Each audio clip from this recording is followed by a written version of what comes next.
Maafkan saya mohon. Saya tahu ini sulit, tapi beri saya satu kesempatan lagi. Assalamualaikum warahmatullahi wabarakatuh. Selamat datang kembali di channel YouTube Dunia Beda, tempat di mana takdir bisa berbalik dalam sekejap mata. Namaku Raka. Di mata dunia, aku mungkin terlihat seperti sampah tak berguna yang hanya pantas mencium debu lantai. Tapi mereka tidak tahu bahwa tangan yang memegang kain pel ini adalah tangan yang sama yang bisa menghancurkan kerajaan bisnis mereka dalam satu kedipan mata. Apa jadinya jika orang yang kalian ludahi setiap hari ternyata adalah pemilik nyawa perusahaan kalian? Simak kisahku baik-baik karena penyesalan selalu datang terlambat. Namun sebelumnya bagi yang beragama Islam saya sarankan untuk menuliskan sholawat Nabi Muhammad agar kelak sholawat ini menjadi saksi untuk mendapat syafaat di akhirat. Like dan subscribe ke channel ini sangat membantu menambah wawasan dan membantu kami membuat cerita baru yang menghibur. Pagi ini matahari Surabaya bersinar terik namun hatiku terasa dingin membeku. Aku berlutut di atas lantai marmer yang dingin di sebuah rumah mewah kawasan Citraland. Bukan untuk berdoa melainkan untuk membersihkan noda kopi yang baru saja ditumpahkan dengan sengaja oleh ibu mertuaku. Namaku Raka. Jika kalian melihatku sekarang kalian pasti akan tertawa miris. Pakaianku lusuh kaos oblong yang warnanya sudah memudar menjadi abu-abu kusam dan celana bahan murah yang jahitannya mulai lepas di bagian lutut. Di rumah megah bak istana ini statusku bahkan lebih rendah daripada asisten rumah tangga. Setidaknya asisten rumah tangga digaji dan dihargai tenaganya. Sedangkan aku adalah aib yang harus disembunyikan di ruang belakang. Setiap pagi sebelum kokok ayam terdengar, aku sudah harus bangun. Tugas pertamaku bukan memimpin rapat direksi atau menandatangani berkas investasi triliunan rupiah, seperti yang biasa aku lakukan di kehidupan lamaku yang tersembunyi. Tugas pertamaku adalah menjadi budak bagi keluarga istriku sendiri. Bunyi sikat yang beradu dengan keramik mahal itu seolah menjadi musik pengantar pagi yang menyedihkan bagi hidupku selama 6 bulan terakhir. Baunya bahan pembersih lantai yang menyengat hidung sudah menjadi parfum harianku. Aku melakukan ini bukan karena aku tidak mampu membayar pembantu tapi karena ini adalah perintah mutlak dari Budiana mertuaku. Katanya tangan kasar orang miskin sepertiku memang diciptakan untuk memegang sikat WC bukan memegang tangan putrinya yang halus mulus. Namanya Sally. Istriku. Wanita tercantik yang pernah aku lihat namun juga pemilik hati yang paling dingin yang pernah aku rasakan. Pernikahan kami bukanlah buah dari cinta yang mekar di musim semi melainkan hasil dari sebuah wasiat kematian yang memaksa. Ingatanku melayang ke kejadian 1 tahun lalu di jalanan berkelok daerah Batu Malang. Saat itu hujan deras mengguyur aspal yang licin bagaikan tumpahan air bah dari langit. Sebuah mobil sedan mewah tergelincir dan hampir masuk ke jurang yang curam. Tanpa pikir panjang aku yang saat itu sedang menyamar dan menepi dengan motor bututku langsung melompat menerjang hujan badai. Aku menarik keluar seorang kakek tua yang terjepit di kursi belakang tepat beberapa detik sebelum mobil itu meledak dan jatuh ke jurang yang gelap. Kakek itu adalah Tuan Brata pendiri Wijaya Group kakek kandung Sally. Di detik-detik dia sadar dalam pelukanku dia melihat tato kecil berbentuk naga hitam di balik lengan bajuku yang robek. Matanya membelalak. Dia tahu tanda itu. Dia tahu siapa aku sebenarnya. Namun aku memohon padanya untuk diam. Demi Allah aku sedang dalam masa pengasingan diri sebuah sumpah untuk hidup sederhana demi menebus rasa bersalah masa lalu. Tuan Brata setuju menutup mulutnya tapi dia meminta satu hal sebagai gantinya. Dia ingin aku menikahi cucunya Sally. Dia berkata dengan nafas tersengal bahwa hanya akulah yang bisa melindungi Sally dan perusahaan Wijaya Group dari kehancuran di masa depan. Demi menghormati nyawa yang baru saja selamat atas izin Allah aku menyanggupinya. Namun aku tidak menyangka keputusanku itu membawaku ke neraka dunia ini. Tuan Brata meninggal dunia 3 bulan setelah kejadian itu karena sakit tua. Dan tepat di hari pemakamannya neraka itu dimulai. Budiana ibu kandung Sally menatapku dengan tatapan yang seolah ingin mengulitiku hidup-hidup. Dia merasa aku adalah penipu ulung yang memanfaatkan kepikunan ayahnya demi harta. Padahal demi Allah aku tidak menginginkan sepeser pun harta mereka. Hartaku di luar sana bahkan cukup untuk membeli seluruh kompleks perumahan elit ini jika aku mau. Lamunanku buyar saat sebuah kaki bersepatu hak tinggi menendang ember pel di sampingku dengan keras. Air kotor itu tumpah membasahi celanaku yang sudah lusuh dan merembes hingga ke kulit kakiku. Dingin dan menjijikan. Heh Tulia kamu. Suara melengking itu menusuk telinga. Itu Bu Diana. Dia berdiri menjulang dengan gaun sutra yang harganya mungkin setara dengan biaya hidup satu desa selama setahun. Wajahnya penuh riasan tebal berusaha menutupi kerutan jahat di wajahnya yang mulai dimakan usia. Aku segera berdiri dan menunduk dalam. Maaf Bu, saya sedang melamun. Jangan banyak alasan. Lihat itu jam berapa. Suamiku dan Sally sebentar lagi turun untuk sarapan. Kamu jangan sampai terlihat oleh mata mereka. Kehadiranmu itu bikin selera makan hilang. Cepat bersihkan tumpahan ini dan pergi ke dapur belakang. Makan sisa kemarin di sana. Jangan berani-berani masuk ruang makan. Paham kamu? Aku mengangguk pelan menelan ludah yang terasa pahit. Baik Bu, saya paham. Sakit. Tentu saja sakit. Harga diriku sebagai laki-laki diinjak-injak setiap hari. Tapi aku menahan ini semua demi janji pada almarhum Tuan Brata.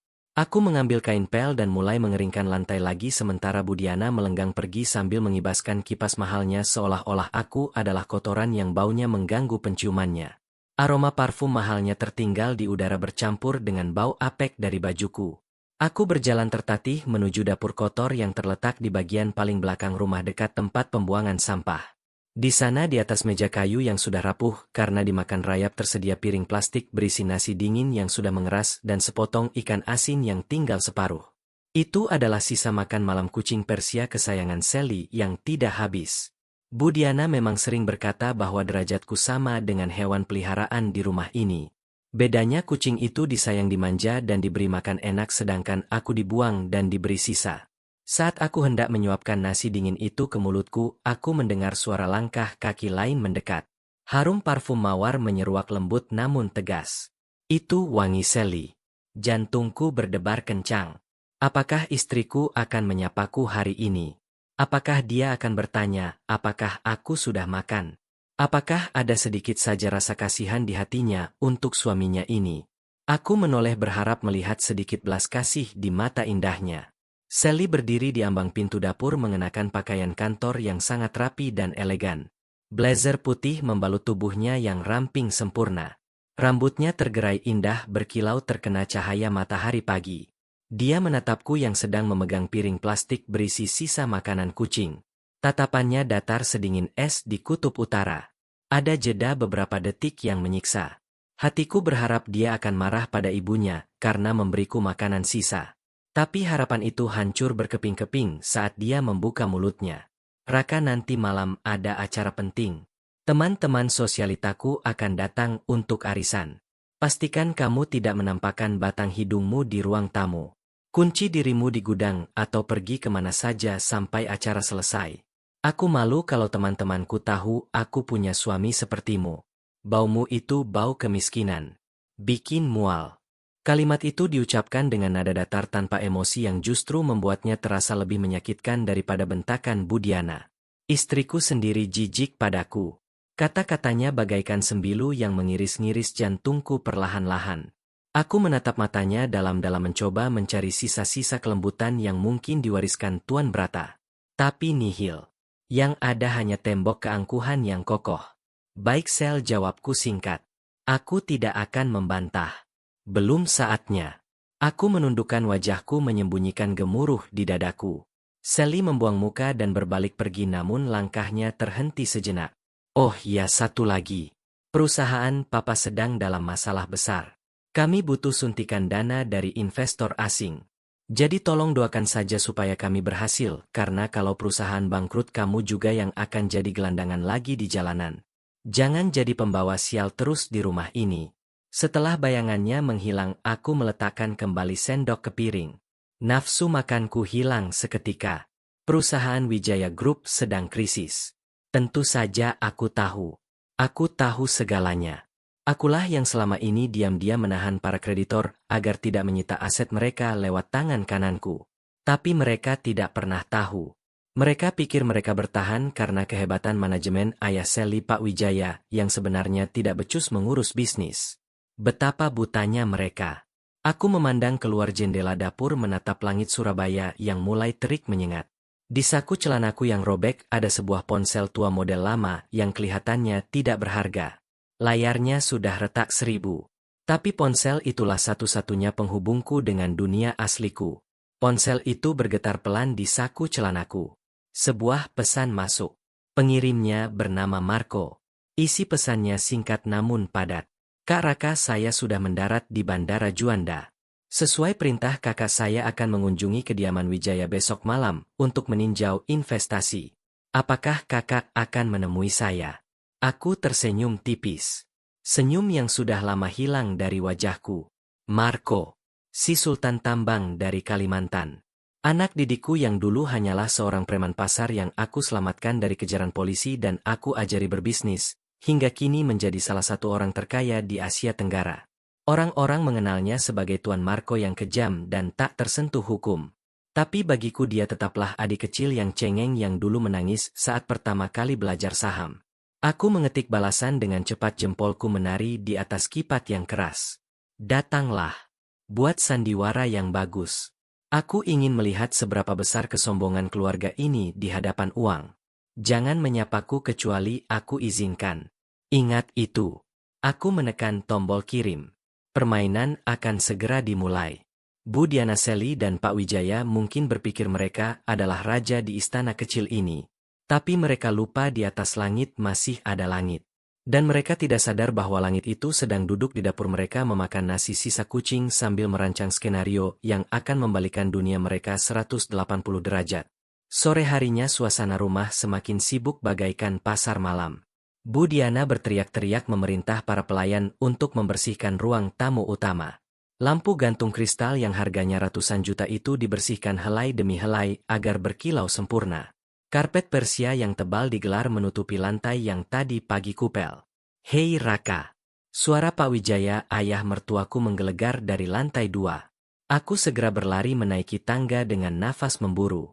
Pak Wijaya berdiri sambil membetulkan dasinya di depan cermin besar. Dia menoleh ke arahku lalu dengan santainya melemparkan sepasang sepatu kulit mahalnya ke arahku. Sepatu itu mengenai dadaku dengan keras menimbulkan rasa nyeri yang menusuk. Semir sepatu saya sampai mengkilap. Awas kalau ada debu sedikit saja. Besok malam tamu sangat-sangat penting akan datang. Tuan Marco bukan orang sembarangan. Kalau sampai dia melihat ada debu di sepatu saya dan membatalkan investasi saya, pastikan kamu akan saya usir dari rumah ini detik itu juga. Mengerti kamu? Mengerti Pak, jawabku sambil memungut sepatu itu dengan tangan gemetar menahan amarah. Cepat kerjakan. Jangan lelet kayak otakmu, hina Pak Wijaya sambil berlalu masuk ke kamar membanting pintu di depan hidungku. Aku membawa sepatu itu ke halaman belakang. Sambil menyemir, hatiku bergemuruh hebat bagaikan ombak yang menghantam karang. Mereka semua memuja nama Tuan Marco. Mereka gemetar ketakutan hanya dengan mendengar namanya. Mereka mempersiapkan penyambutan bak raja untuknya. Padahal Tuan Marco yang mereka agung-agungkan itu kalau bertemu denganku dia bahkan tidak akan berani duduk sebelum aku persilakan. Sungguh ironis dunia ini. Mereka menghina sang guru tapi menyembah sang murid. Malam itu hujan turun rintik-rintik membasahi kota Surabaya membawa hawa dingin yang menusuk tulang. Aku duduk di pojok gudang yang gelap tempat tidurku selama ini. Sebuah kasur tipis tanpa dipan menjadi alas tidurku. Dindingnya lembab dan berbau apek menyengat. Tapi bagiku ini lebih baik daripada tidur di kamar tamu yang mewah tapi penuh dengan aura kebencian dan kepalsuan. Dari celah pintu gudang aku bisa melihat Sally sedang duduk di ruang keluarga, wajahnya terlihat cemas dan pucat. Dia sedang menelepon seseorang dengan nada panik. Tolonglah, aku butuh kepastian. Kalau Tuan Marco menolak proposal kita habis.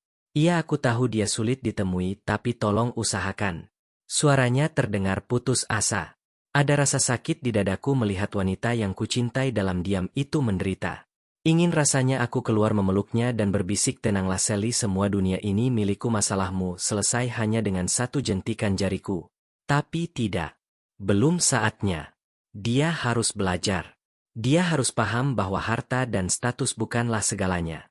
Dia harus belajar menghargai manusia bukan karena apa yang mereka miliki tapi karena siapa mereka sebenarnya. Kesombongan mereka harus dipatahkan dulu hingga ke akar-akarnya, baru kemudian bisa dibangun kembali dengan pondasi yang benar. Besok malam adalah malam penentuan. Pesta penyambutan Tuan Marco akan menjadi panggung sandiwara terbesar yang pernah terjadi di rumah ini. Dan aku Raka si menantu sampah akan menjadi penonton di barisan paling depan. Atau mungkin menjadi pemeran utamanya yang akan membalikan keadaan. Aku membaringkan tubuhku menatap langit-langit gudang yang penuh sarang laba-laba. Bibirku menggumamkan doa pelan. Ya Allah, berikan aku kesabaran 1 hari lagi. Biarkan mereka melihat kebenaran dengan caramu yang paling indah namun juga paling menyakitkan bagi kesombongan mereka. Alhamdulillah aku masih diberi kekuatan untuk bertahan hingga detik ini. Mataku terpejam tapi pikiranku melayang pada pertemuan besok. Tuan Marco si Sultan itu akan datang membawa badai. Badai yang akan mengguncang istana rapuh keluarga Wijaya hingga hancur berantakan. Dan saat badai itu datang mereka akan sadar bahwa satu-satunya tiang kokoh yang bisa mereka pegang adalah tiang yang selama ini mereka ludahi. Apakah mereka akan selamat ataukah tenggelam dalam penyesalan abadi? Matahari pagi Surabaya hari ini terasa lebih menyengat dari biasanya seolah alam semesta tahu akan ada kebakaran hebat yang melanda hati manusia di rumah ini. Sejak adzan subuh berkumandang kesibukan di kediaman keluarga Wijaya sudah melebihi kesibukan pasar Pabean di pagi buta. Para pelayan berlalu lalang membawa nampan-nampan perak tumpukan bunga mawar impor yang didatangkan langsung dari Belanda dan catering dari restoran bintang 5 paling mahal di Surabaya. Aroma masakan lezat menguar ke seluruh penjuru rumah menggelitik perutku yang hanya terisi air putih sejak semalam. Namun tentu saja tidak ada satupun dari kemewahan itu yang diperuntukkan bagiku. Hari ini adalah hari penghakiman bagi keluarga Wijaya. Tuan Marco investor yang mereka anggap sebagai dewa penolong akan datang nanti malam. Bagi Bu Diana dan Pak Wijaya ini adalah kesempatan hidup dan mati. Tapi bagiku ini hanyalah sebuah tontonan komedi tragis di mana aku sutradaranya dan mereka adalah boneka yang tidak sadar sedang dimainkan. Aku sedang menyapu halaman depan membersihkan daun-daun kering yang jatuh di atas paving block ketika sebuah mobil box besar berhenti di depan gerbang. Beberapa orang berseragam catering turun membawa peralatan makan berlapis emas. Aku bergegas membantu mereka mengangkat peti-peti berat itu. Bukan karena aku ingin mencari muka tapi karena aku melihat paujang satpam tua yang baik hati itu kewalahan mengangkatnya sendirian. Heh Raka, jangan sentuh piring-piring mahal itu dengan tangan kotormu. Sebuah teriakan melengking menghentikan langkahku. Itu Bu Diana lagi. Dia berdiri di teras mengenakan masker wajah berwarna hijau sambil memegang secangkir teh herbal. Matanya melotot seakan aku baru saja memegang bom nuklir. Itu piring-piring khusus untuk Tuan Marco. Kalau ada noda sedikit saja gara-gara tanganmu yang penuh kuman itu habislah kita. Minggir sana. Biar orang catering saja yang bawa. Kamu itu bisanya cuma merusak pemandangan. Aku menghela nafas panjang menurunkan peti berat itu perlahan. Baik Bu, saya hanya ingin membantu Pak Ujang, kasihan beliau sudah tua. Alah alasan. Bilang saja kamu mau mencuri makanan dari dalam peti itu kan? Dasar mental miskin. Sudah sana kamu sikat kamar mandi tamu di lantai bawah. Pastikan wanginya seperti surga. Jangan sampai ada bau apek sedikit pun. Cepat. Aku mengangguk patuh meninggalkan Pak Ujang yang menatapku dengan tatapan iba. Pak Ujang adalah satu-satunya orang di rumah ini yang memperlakukanku sebagai manusia. Seringkali diam-diam dia memberiku gorengan atau kopi hitam saat aku jaga malam di pos satpam. Pak Ujang tidak tahu siapa aku. Dia hanya tahu aku menantu yang tidak dianggap. Andai dia tahu bahwa satpam di kantor pusatku di Singapura gajinya 3 kali lipat dari gaji manajer di perusahaan Pak Wijaya, mungkin dia akan pingsan. Siang merayap perlahan. Panas terik berganti menjadi senja yang kemerahan. Langit Surabaya tampak indah dengan semburat jingga namun suasana di dalam rumah semakin tegang. Sally istriku terlihat mondar-mandir di ruang tengah. Gaun malam berwarna merah marun membalut tubuhnya dengan sempurna membuatnya terlihat seperti bidadari yang turun dari kayangan. Namun wajah cantiknya ditekuk penuh kecemasan.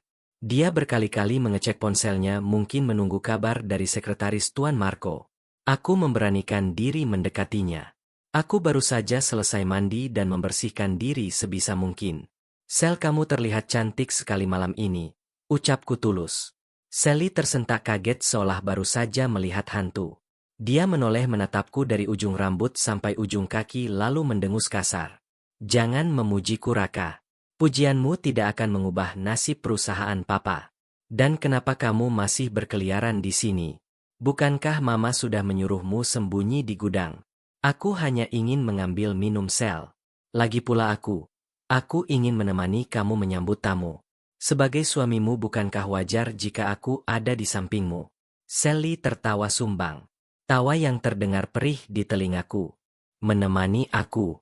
Kamu mau bikin aku malu Raka. Coba kamu ngaca. Lihat dirimu. Tamu yang datang nanti itu kelas kakap. Tuan Marco, para pejabat bos-bos besar dari Pakuan Indah Graha Family, mereka semua orang terhormat. Kalau mereka lihat kamu berdiri di sampingku, mereka akan bertanya-tanya siapa gembel yang dibawa Sally ini. Kamu mau harga diriku hancur, hah? Kata-kata itu menampar logikaku. Sally benar-benar sudah keracunan gengsi ibunya. Padahal dulu saat Tuan Brata masih hidup, Sally adalah gadis yang manis dan penurut. Harta dan ketakutan akan kemiskinan telah mengubahnya menjadi monster yang cantik. Aku tidak menjawab. Aku berbalik arah berjalan menuju kamarku yang sempit. Di dalam lemari plastikku yang sudah reot tergantung sebuah benda yang sangat berharga bagiku. Sebuah setelan jas tua berwarna hitam. Modelnya sudah ketinggalan zaman, bahannya pun mulai menipis di beberapa bagian. Tapi jas ini bersih dan wangi karena selalu kurawat dengan sepenuh hati. Ini adalah jas pemberian almarhum Tuan Brata, kakek Sally. Dia memberikan jas ini padaku sehari sebelum dia meninggal. Raka, pakai jas ini saat kamu merasa dunia sedang melawanmu, bisik Tuan Brata saat itu dengan suara parau. Ini jas keberuntungan kakek saat pertama kali merintis usaha. Mungkin terlihat usang, tapi ini adalah simbol perjuangan. Kakek ingin kamu memakainya saat kamu mendampingi Sally di masa-masa sulit. Aku mengelus kain jas itu. Ada getaran hangat yang menjalar ke dadaku. Malam ini aku akan memakainya. Bukan untuk pamer, tapi untuk menghormati Tuan Brata. Aku ingin hadir di acara ini sebagai Raka, menantu Tuan Brata, bukan sebagai Raka si pembantu. Dengan hati-hati aku mengenakan kemeja putih yang sudah agak kekuningan, lalu membalutnya dengan jas hitam itu. Ukurannya pas di badanku yang tegap. Aku bercermin. Meskipun pakaian ini tua, tapi auraku tidak bisa bohong. Tatapan mata tajam seorang pemimpin terpancar dari cermin retak di hadapanku. Aku menyisir rambutku ke belakang dengan rapi. Sudah waktunya. Ketika aku keluar dari kamar, lamat-lamat terdengar suara musik klasik mengalun dari ruang tamu. Tamu undangan mulai berdatangan. Suara deru mesin mobil-mobil mewah terdengar silih berganti di depan lobi rumah.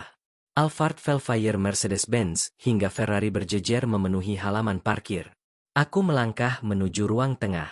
Jantungku berdegup bukan karena takut, tapi karena menahan gejolak emosi yang siap meledak. Saat kakiku baru saja menginjak karpet merah di pinggir ruang tamu, sebuah teriakan tertahan membuat langkahku terhenti. Astaga! Mata saya sakit lihatnya. Bu Diana berlari kecil ke arahku, wajahnya merah pada menahan murka. Di belakangnya Pak Wijaya melongo saking kagetnya. Kamu, berani-beraninya kamu keluar kandang pakai baju badut itu. Bu Diana mendesis, suaranya bergetar hebat. Ini jas pemberian kakek, Bu. Saya ingin menghormati beliau malam ini. Jawabku tenang. Menghormati dengkulmu. Itu jas rongsokan. Lihat itu, warnanya sudah pudar. Kamu mau mempermalukan kami di depan Tuan Marco. Kamu mau bilang kalau keluarga Wijaya tidak mampu membelikan baju yang layak buat mantunya. Cepat ganti. Pakai seragam pelayan yang sudah saya siapkan di dapur. Sekarang. Tidak, Bu. Saya suami Sally. Saya bukan pelayan. Saya akan tetap memakai ini. Plak. Sebuah tamparan keras mendarat di pipi kiriku. Rasanya panas dan perih. Bukan sakit fisik yang kurasakan, tapi sakit hati yang mendalam. Tamparan ini disaksikan oleh beberapa pelayan yang sedang menata gelas. Mereka menunduk takut, tidak berani melihat. Bu Diana menunjuk wajahku dengan telunjuknya yang runcing. Dengar ya anak pungut. Di rumah ini hak asasi kamu sudah mati saat kamu tanda tangan kontrak nikah itu. Kamu makan dari uangku, tidur di atapku. Jadi kamu harus nurut apa kataku. Kalau kamu tidak mau ganti baju, setidaknya kamu menyingkir ke pojok ruangan. Jadilah pelayan. Tuangkan minuman, angkat piring kotor. Jangan pernah mengaku sebagai suami Sally. Kalau ada yang tanya, bilang kamu sepupu jauh yang numpang hidup dan agak keterbelakangan mental. Mengerti? Darahku mendidih. Ingin rasanya aku merobek mulut wanita tua ini. Tapi bayangan wajah Tuan Brata yang tersenyum teduh menahanku. Sabar Raka. Sabar. Sebentar lagi. Aku menarik nafas dalam menelan gumpalan emosi di tenggorokan. Baik, Bu. Saya akan membantu melayani tamu. Bagus. Ingat jangan bikin ulah. Atau kamu akan menyesal seumur hidupmu. Bu Diana kembali memasang senyum palsunya dan berbalik menyambut tamu-tamu yang mulai memenuhi ruangan. Selamat datang Jeng Rani, aduh tas Hermesnya baru ya cantik sekali. Wah Pak Budi lama tidak jumpa mari silakan dicicipi hidangannya. Kepalsuan demi kepalsuan terucap dari bibirnya yang bergincu merah menyala. Aku berjalan gontai menuju meja minuman mengambil nampan berisi gelas-gelas sirup mahal. Tugasku malam ini resmi menjadi pelayan. Di sudut ruangan aku melihat Sally sedang berbincang dengan seorang pria muda yang tampan dan necis. Pria itu memakai jas biru navy yang sangat pas di badan jam tangan Rolex melingkar di pergelangan tangannya. Itu Andre. Anak pemilik bank swasta ternama saingan bisnisku di masa lalu saingan yang selalu kalah telak oleh perusahaanku. Tapi di sini di rumah ini Andre diperlakukan bak pangeran. Sally tertawa renyah menanggapi candaan Andre. Tangan Andre sesekali menyentuh lengan Sally akrab sekali. Ada rasa cemburu yang membakar dadaku. Tapi aku sadar diri. Siapa aku di mata mereka sekarang? Hanya seorang pelayan berseragam jas butut. Hei pelayan. Sini. Andre melambaikan tangan ke arahku tanpa menoleh matanya tetap tertuju pada wajah cantik Sally. Aku berjalan mendekat membawa nampan. Bawakan aku wine yang paling mahal. Dan buat nona manis ini jus jeruk tanpa gula ya. Cepat sedikit aku haus. Saat aku meletakkan gelas di meja Andre, akhirnya menoleh. Matanya menyipit menatapku. Senyum mengejek perlahan terukir di bibirnya. Loh, tunggu dulu. Andre tertawa keras menarik perhatian beberapa tamu di sekitarnya. Sel ini bukannya suami kamu itu ya? Siapa namanya? Raka ya? Wah. Lihat dandanannya. Ini konsepnya retro, atau memang tidak punya uang buat beli jas baru? Sally wajahnya langsung pucat pasi. Dia tampak salah tingkah. Iya Andre. Dia memang suka membantu-bantu kalau ada acara. Raka tolong ambilkan tisu. Sally berusaha mengalihkan pembicaraan, tapi Andre tidak mau melepaskan mangsanya begitu saja. Dia berdiri mendekatiku menatap jas lamaku dengan jijik. Astaga Sel, aku kasihan sama kamu. Bunga desa secantik kamu dapatnya kumbang sampah begini. Raka kamu tahu tidak jas yang saya pakai ini harganya 50 juta. Satu kancing jas saya ini mungkin lebih mahal dari harga dirimu. Tamu-tamu lain mulai berkerumun tertawa kecil mendengar hinaan itu. Bu Diana melihat dari kejauhan tapi dia diam saja, malah tersenyum tipis menikmati pemandangan menantunya dipermalukan. Aku menatap Andre tajam. Mataku bertemu dengan matanya. Tuan Andre, harga diri seseorang tidak ditentukan oleh apa yang dia pakai tapi oleh bagaimana dia memperlakukan orang lain. Jas ini mungkin murah di matamu tapi nilainya tak terhingga bagi saya. Suasana hening seketika. Tidak ada yang menyangka pelayan lusuh ini berani menjawab. Wajah Andre memerah. Dia merasa ditantang. Kurang ajar. Berani menceramahiku kau gembel. Andre dengan sengaja menyenggol lenganku keras. Nampan yang kupegang goyah. Gelas berisi sirup merah tumpah. Piar. Cairan merah itu membasahi jas mahal Andre dan sedikit mengenai gaun Sally. Gelas kristal pecah berkeping-keping di lantai marmer. Keheningan pecah oleh teriakan histeris Sally. Gaunku. Raka, apa yang kamu lakukan? Andre mendorongku keras hingga aku terhuyung ke belakang. Dasar orang miskin tidak berguna. Matamu buta ya. Lihat jasku. Ini noda sirup susah hilangnya bodoh. Kamu mau ganti rugi Jual ginjalmu pun tidak akan cukup. Semua mata kini tertuju padaku.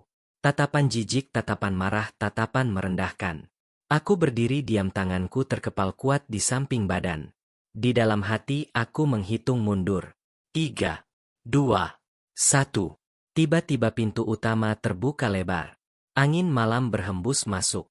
Suara sirine pengawal terdengar meraung-raung di depan rumah mengalahkan suara musik.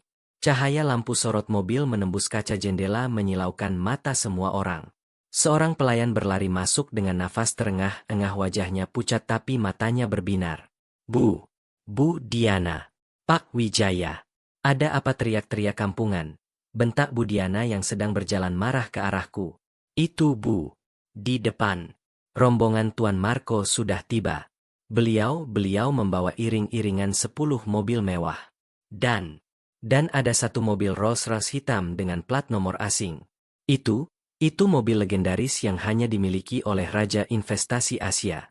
Mendengar itu amarah di wajah Bu Diana lenyap seketika berganti dengan kepanikan bercampur kegembiraan yang meluap-luap. Dia melupakan insiden gelas pecah, dia melupakan aku. Cepat. Semua berbaris. Andre minggir dulu, bersihkan jasmu. Sally, ayo senyum. Tuan Marco sudah datang. Malaikat penolong kita sudah tiba. Bu Diana menarik tangan Pak Wijaya bergegas ke pintu depan. Tamu-tamu lain ikut merapikan diri bersiap menyambut sang sultan. Aku ditinggalkan sendiri di tengah pecahan kaca dan genangan sirup merah. Tapi mereka tidak tahu. Orang yang baru saja datang dengan Rolls-Royce itu bukanlah malaikat penolong mereka. Dia adalah malaikat pencabut nyawa bagi kesombongan mereka. Dan dia datang bukan untuk mereka. Dia datang untuk menjemput rajanya yang sedang berdiri di tengah pecahan kaca ini. Aku tersenyum tipis. Sangat tipis. Permainan babak kedua selesai. Sekarang saatnya babak penentuan.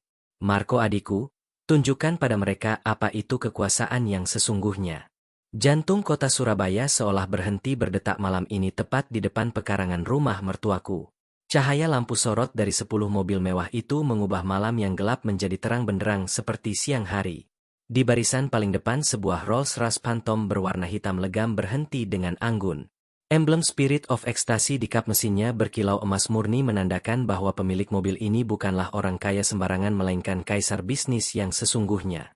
Aku masih berdiri mematung di sudut ruangan di antara pecahan kaca dan genangan sirup merah yang lengket. Dari posisiku aku bisa melihat drama kemunafikan yang menjijikan sedang dimulai di pintu utama. Pintu mobil Rolls-Royce itu terbuka.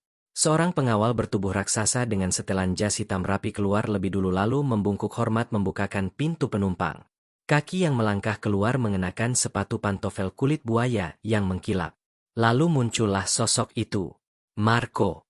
Dia mengenakan setelan jas Tom Ford berwarna abu-abu gelap dipadukan dengan kemeja putih tanpa dasi memberikan kesan santai namun mematikan. Wajahnya tegas, rahangnya keras dan matanya memancarkan aura dominasi yang membuat siapa saja yang menatapnya akan menunduk takut. Di jari manisnya melingkar cincin batu giok hitam tanda persaudaraan rahasia kami, tanda bahwa dia adalah tangan kananku. Tuan Marco, selamat datang di gubuk kami yang sederhana ini. Suara Bu Diana terdengar bergetar antara gugup dan histeris. Dia membungkuk begitu dalam sampai kepalanya hampir menyentuh lutut. Pak Wijaya di sebelahnya tersenyum kaku, keringat dingin mengucur di pelipisnya. Suatu kehormatan besar bagi keluarga Wijaya bisa menyambut Anda Tuan Marco. Silakan masuk. Marco tidak tersenyum. Wajahnya datar sedingin tembok beton. Dia hanya mengangguk singkat, tatapannya menyapu kerumunan tamu undangan yang menatapnya dengan mulut menganga. Andre yang tadi begitu sombong menghinaku kini terlihat menciut nyalinya. Dia mundur teratur ke belakang menyembunyikan tangannya yang gemetar. Terima kasih sambutannya. Saya tidak punya banyak waktu. Saya datang ke sini hanya untuk memastikan satu hal sebelum saya menandatangani investasi triliunan itu. Suara Marco terdengar berat dan berwibawa menggema di ruang tamu yang mendadak sunyi senyap. Apapun itu Tuan. Apapun yang Tuan butuhkan akan kami sediakan. Makanan, hiburan, wanita cantik, maksud saya apa saja. Potong Bu Diana dengan gugup. Marco melangkah masuk. Para tamu otomatis membelah diri memberi jalan bagaikan laut merah yang terbelah oleh tongkat Nabi Musa. Setiap langkah Marco diiringi detak jantung ketakutan dari orang-orang di sekitarnya. Saya mendengar bahwa keluarga Wijaya sangat memegang teguh nilai kekeluargaan dan etika. Saya ingin melihatnya sendiri. Karena bagi saya bisnis bukan cuma soal uang tapi soal karakter partner kerja saya. Ucap Marco sambil berjalan pelan, matanya terus mencari-cari ke sekeliling ruangan. Aku tahu siapa yang dia cari. Dia mencariku. Tentu saja Tuan. Keluarga kami sangat harmonis. Ini anak saya Sally, direktur utama kami. Dan ini Andre, calon, maksud saya rekan bisnis kami. Bu Diana memperkenalkan mereka dengan bangga. Sally maju selangkah memberikan senyum paling manis yang dia miliki. Selamat malam Tuan Marco. Saya Sally. Marco menatap Sally sebentar lalu membuang muka. Tatapannya tidak tertarik sama sekali. Matanya kembali liar menyapu setiap sudut ruangan hingga akhirnya pandangannya berhenti di satu titik. Di pojok ruangan. Di tempat aku berdiri. Waktu seakan berhenti. Jarak kami sekitar 10 meter. Tapi tatapan mata Marco menembus kerumunan tamu melewati pilar-pilar marmer dan langsung menghunjam ke arahku. Matanya membelalak sedikit. Ada keterkejutan luar biasa di sana. Dia melihat gurunya, orang yang paling dia hormati di dunia ini, berdiri di samping tumpahan sirup dengan baju jas butut yang basah dan kotor. Rahang Marco mengeras. Tangannya terkepal kuat di samping badannya. Aku bisa melihat urat lehernya menegang. Dia marah. Sangat marah. Dia siap meledak dan menghancurkan siapa saja yang berani memperlakukan kakaknya seperti ini. Tapi aku segera menatapnya tajam. Aku menggelengkan kepala sangat pelan, hampir tak terlihat. Jangan sekarang, Marco. Belum waktunya. Tahan. Isyarat mataku dimengerti olehnya. Marco menarik nafas panjang, berusaha menekan amarahnya yang meluap-luap. Bu Diana yang menyadari arah pandangan Marco langsung panik setengah mati. Dia pikir Marco merasa jijik melihat pemandangan kotor di sudut ruangan itu. Astaga. Maafkan saya, Tuan Marco. Bu Diana berteriak histeris lalu berlari kencang ke arahku dengan wajah bengis.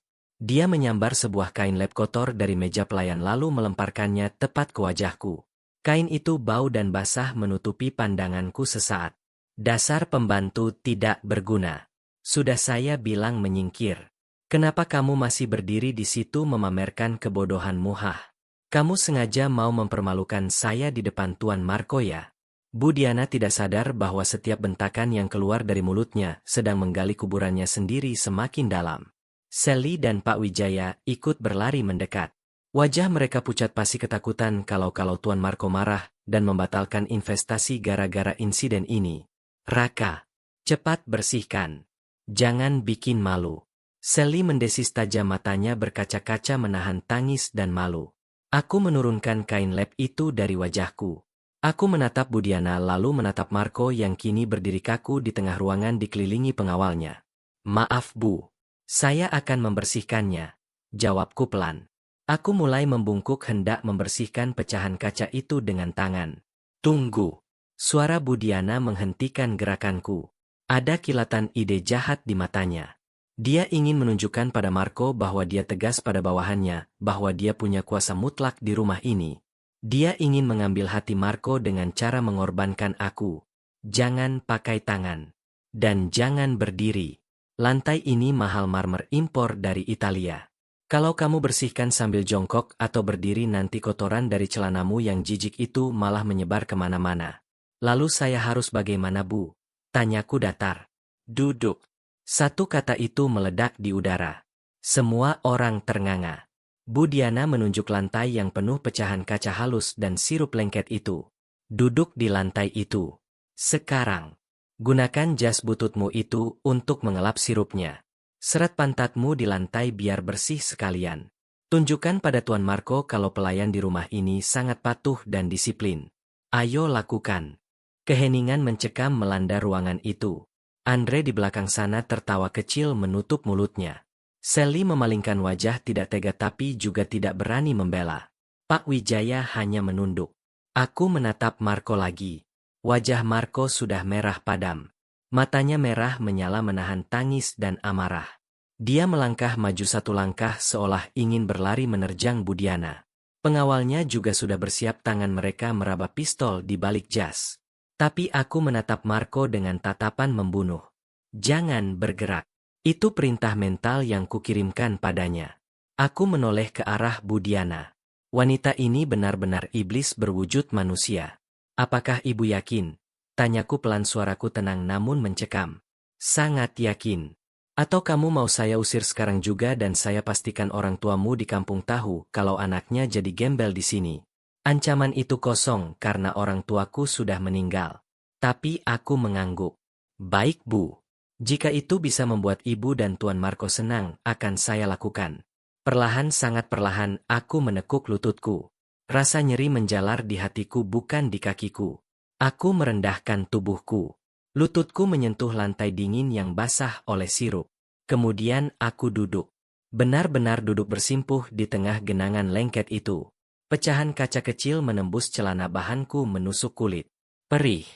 Tapi rasa perih itu tidak sebanding dengan rasa malu yang ditanggung oleh Marco di sana.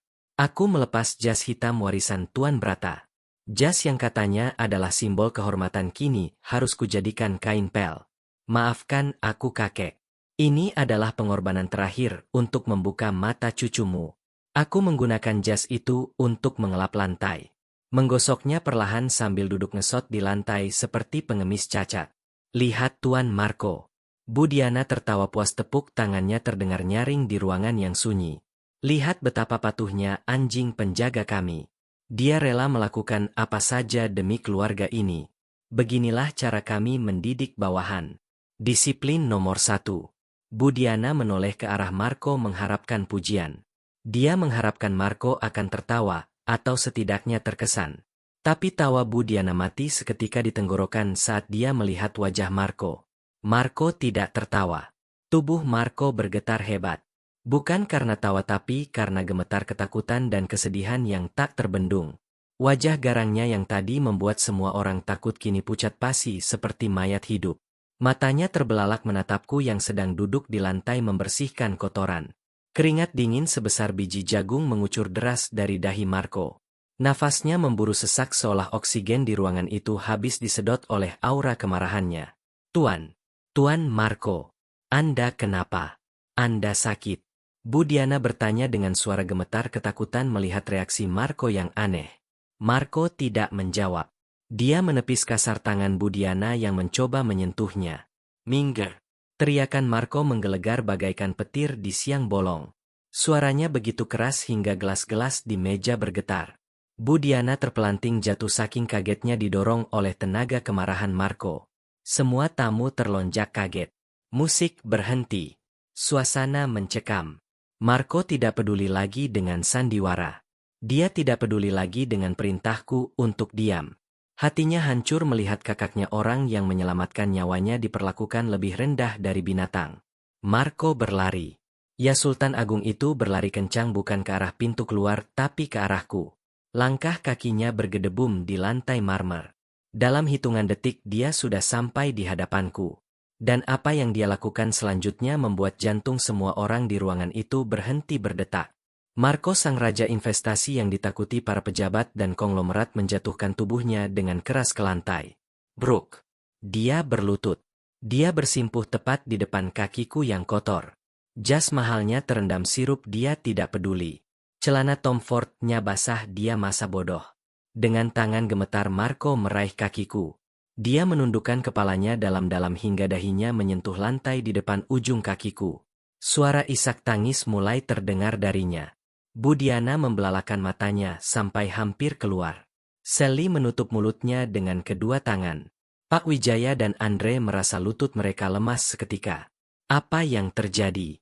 Kenapa Tuan Marco berlutut di depan Raka si pembantu? Lalu Marco mengangkat wajahnya. Air mata mengalir deras di pipinya yang garang. Dia berteriak dengan suara parau yang menyayat hati. Kak Raka. Guru besar. Ampuni saya, Kak. Ya Allah, kenapa kakak duduk di tempat kotor ini? Siapa? Siapa yang berani menyuruh pemilik Black Card dunia duduk seperti pengemis? Suara Marco menggema memantul di dinding-dinding rumah mewah itu, menghancurkan kesombongan keluarga Wijaya hingga menjadi debu. Aku berhenti mengelap lantai. Aku menatap Marco lalu perlahan mengangkat pandanganku menatap Bu Diana yang kini wajahnya lebih pucat daripada kain kafan. Permainan berakhir, Bu. Waktunya penghakiman. Hening. Sunyi senyap. Satu-satunya suara yang terdengar di ruang tamu mewah yang luas itu hanyalah suara isak tangis Tuan Marco yang masih bersimpuh memeluk kakiku. Tidak ada musik. Tidak ada denting gelas.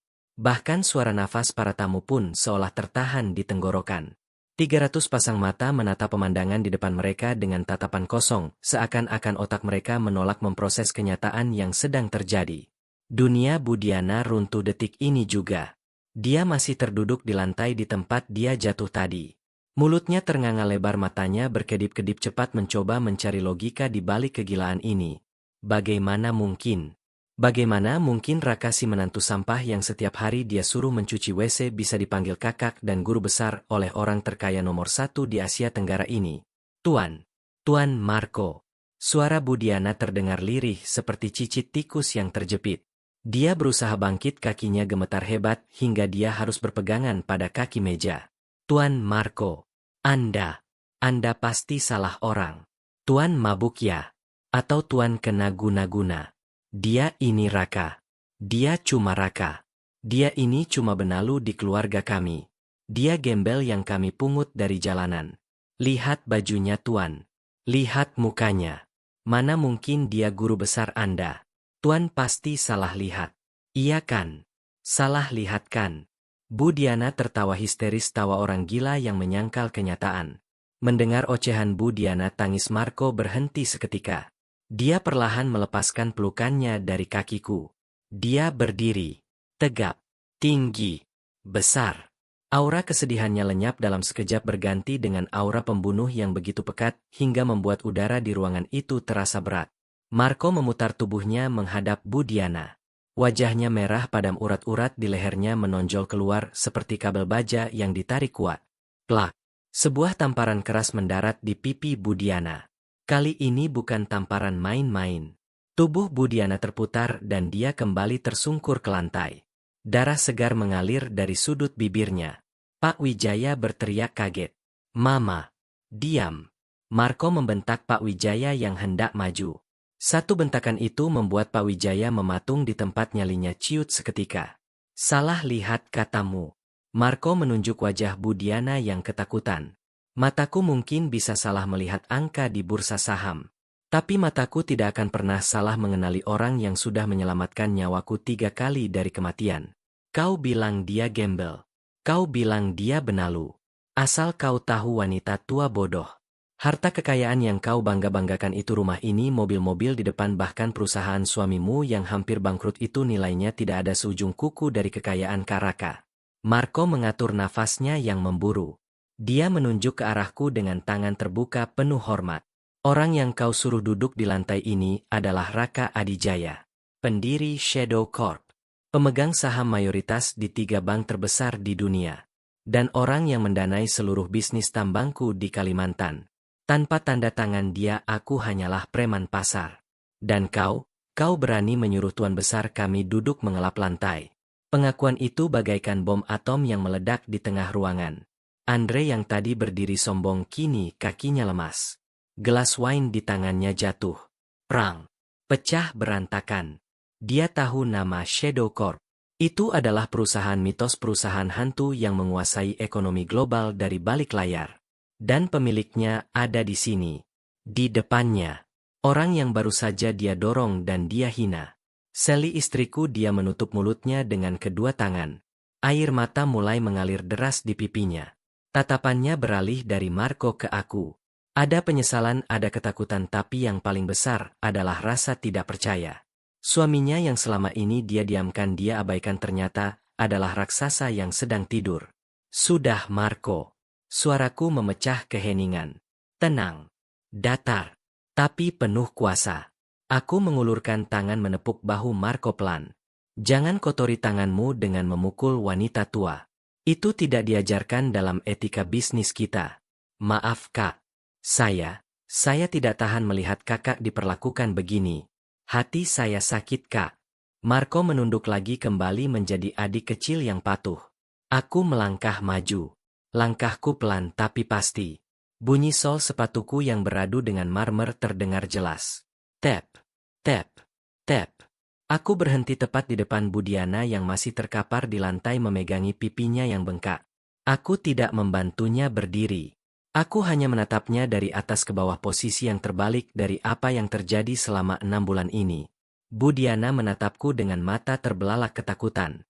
Bibirnya gemetar hebat. Raka, ini. Aku tersenyum tipis. Bagaimana rasanya duduk di bawah Bu? Dinginkan, keraskan, sakitkan. Itulah yang saya rasakan setiap pagi saat ibu menyuruh saya menyikat lantai ini. Aku mengalihkan pandangan ke seluruh tamu undangan. Mereka semua menunduk, tidak berani menatap mataku. Terutama Andre. Tuan Andre. Aku memanggil namanya. Andre tersentak kaget, wajahnya pucat seperti kertas. Iya. Tuan Raka, jawabnya terbata-bata. Tadi kamu bilang jas saya ini murah kan? Kamu bilang kancing jas kamu lebih mahal dari harga diri saya. Aku membuka kancing jasku perlahan. Jas ini dijahit oleh penjahit pribadi Kerajaan Inggris tahun 95. Hadiah khusus untuk Tuan Brata. Benangnya dilapisi emas muda. Kalau kamu jual seluruh koleksi jas di lemari kamu ditambah mobil sport kamu itu mungkin baru cukup untuk membeli satu lengan dari jas ini. Andre menelan ludah. Kakinya gemetar begitu hebat hingga celananya terlihat bergoyang. Maafkan saya Tuan. Saya tidak tahu. Saya bodoh. Saya buta. Ampuni saya Tuan.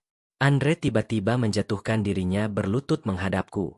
Dia menyatukan kedua tangannya memohon ampun. Kesombongannya lenyap tak berbekas digantikan oleh ketakutan akan kehancuran bisnis bapaknya jika aku murka. Aku tidak mempedulikan Andre. Aku berjalan menuju Sally. Istriku itu berdiri mematung. Matanya basah. Dia menatapku dengan tatapan yang sulit diartikan. Raka, bisiknya lirih. Kenapa kamu tidak bilang? Kenapa kamu bohong sama aku selama ini? Kalau kamu bilang siapa kamu sebenarnya, aku tidak akan. Aku memotong ucapannya dengan lembut namun tajam. Kamu tidak akan apa Sel. Kamu tidak akan menghinaku. Kamu tidak akan jijik padaku. Itu maksudmu. Sally terdiam air matanya tumpah semakin deras. Dengar Sally. Aku menyembunyikan identitasku karena amanah kakekmu. Tapi juga karena aku ingin tahu. Aku ingin tahu apakah ada ketulusan di hati kalian. Apakah kalian bisa menghargai Raka sebagai manusia biasa bukan Raka sebagai pemilik triliunan rupiah? Dan jawabannya sudah aku dapatkan malam ini. Aku menunjuk ke arah noda sirup di lantai. Jawabannya ada di lantai itu. Kalian lebih menghargai marmer mahal daripada harga diri suamimu sendiri. Raka, maafkan aku hilaf, aku ditekan mama. Sally mencoba meraih tanganku tapi aku mundur selangkah. Sudah terlambat Sel. Aku berbalik menatap Marco. Marco batalkan semua rencana investasi. Tarik semua dana kita dari bank yang mendanai perusahaan Wijaya Group. Blokir akses ekspor-impor mereka. Pastikan besok pagi saat pasar saham dibuka saham Wijaya Group menjadi 0. Siap laksanakan, Kak. Marco menjawab tegas lalu segera mengeluarkan ponsel satelitnya. Tidak. Jangan. Pak Wijaya yang dari tadi diam tiba-tiba berlari dan bersujud di kakiku. Dia menangis meraung-raung seperti anak kecil. Raka, menantuku sayang, jangan nak. Jangan hancurkan papa. Itu perusahaan warisan kakekmu. Kasihan Sally nak. Kita keluargakan. Papa hilaf. Papa minta maaf. Papa akan cium kakimu nak. Tolong jangan bangkrutkan kami. Pak Wijaya benar-benar hendak mencium kakiku yang masih kotor terkena sirup. Aku menatapnya jijik. Sekarang Anda panggil saya anak. Tadi Anda melempar sepatu ke dada saya. Di mana? Keluarga. Itu saat saya kelaparan di dapur makan sisa kucing. Di mana? Keluarga. Itu saat saya tidur di gudang pengap. Aku menendang pelantangan Pak Wijaya agar menjauh dari kakiku. Kalian bukan keluarga. Kalian adalah lintah. Dan hari ini lintah itu harus dilepas. Tiba-tiba Bu Diana yang masih di lantai tertawa. Tertawa cekikikan yang mengerikan. Sepertinya guncangan jiwa membuatnya sedikit tidak waras. Hahaha. Kalian pikir kalian bisa menghancurkan aku. Aku ini Diana Wijaya. Aku punya banyak koneksi. Aku kenal pejabat. Aku kenal jenderal. Raka kamu cuma menggertakkan. Kamu tidak mungkin sekuat itu. Marco yang sedang menelepon berhenti sejenak. Dia menekan tombol loudspeaker di ponselnya. Terdengar suara operator dari seberang sana. Lapor Tuan Marco. Instruksi dilaksanakan. Semua aset Wijaya Group sudah dibekukan.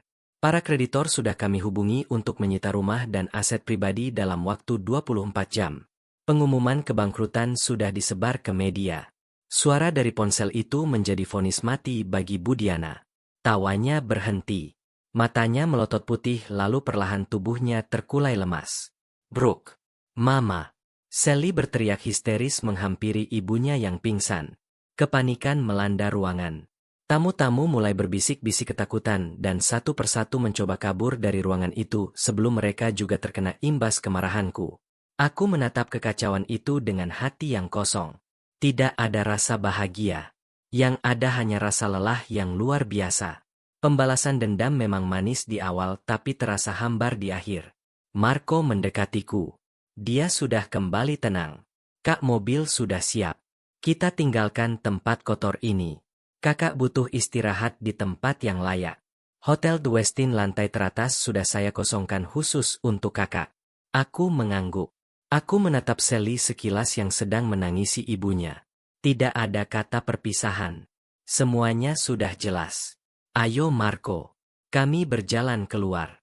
Para tamu undangan membelah jalan lagi kali ini dengan kepala tertunduk dalam-dalam, bahkan ada yang sampai membungkuk 90 derajat saat aku lewat.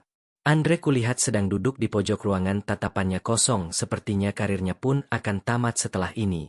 Saat aku sampai di pintu depan, udara malam Surabaya menerpa wajahku. Dingin tapi segar. Bebas. Aku bukan lagi Raka si pembantu. Aku kembali menjadi Raka sang naga. Tapi saat kakiku hendak melangkah masuk ke dalam Rolls-Royce mewah itu, sebuah tangan dingin menahan lenganku. Raka, tolong jangan pergi. Itu Sally. Dia mengejarku sampai keluar.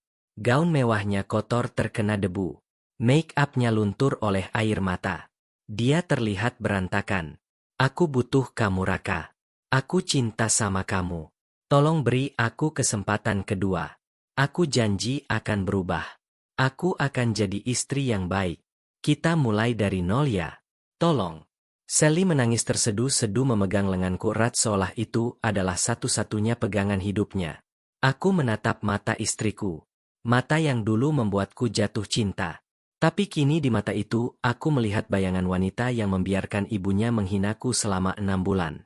Luka itu terlalu dalam untuk disembuhkan dengan satu kata maaf. Aku melepaskan tangan Sally dari lenganku perlahan tapi tegas. Kita memang akan mulai dari nol Sel. Tapi bukan kita berdua. Kamu mulai dari nol dengan keluargamu. Dan aku kembali ke tempat asalku. Surat cerai akan dikirim pengacaraku besok pagi. Raka. Selamat tinggal Sally. Assalamualaikum. Aku masuk ke dalam mobil. Pintu berat itu tertutup meredam suara tangisan Sally yang memanggil-manggil namaku. Mobil bergerak perlahan meninggalkan pekarangan rumah mewah yang kini terasa seperti neraka bagi penghuninya. Dari kaca spion aku melihat Sally jatuh terduduk di aspal menangis di bawah lampu jalan yang remang-remang. Aku menyandarkan punggungku di kursi kulit yang empuk. Marco di sampingku menyodorkan segelas air mineral. Minum dulu Kak. Kakak pasti lelah. Terima kasih Marco. Kak, sekarang kita mau kemana? Ke hotel atau langsung ke bandara?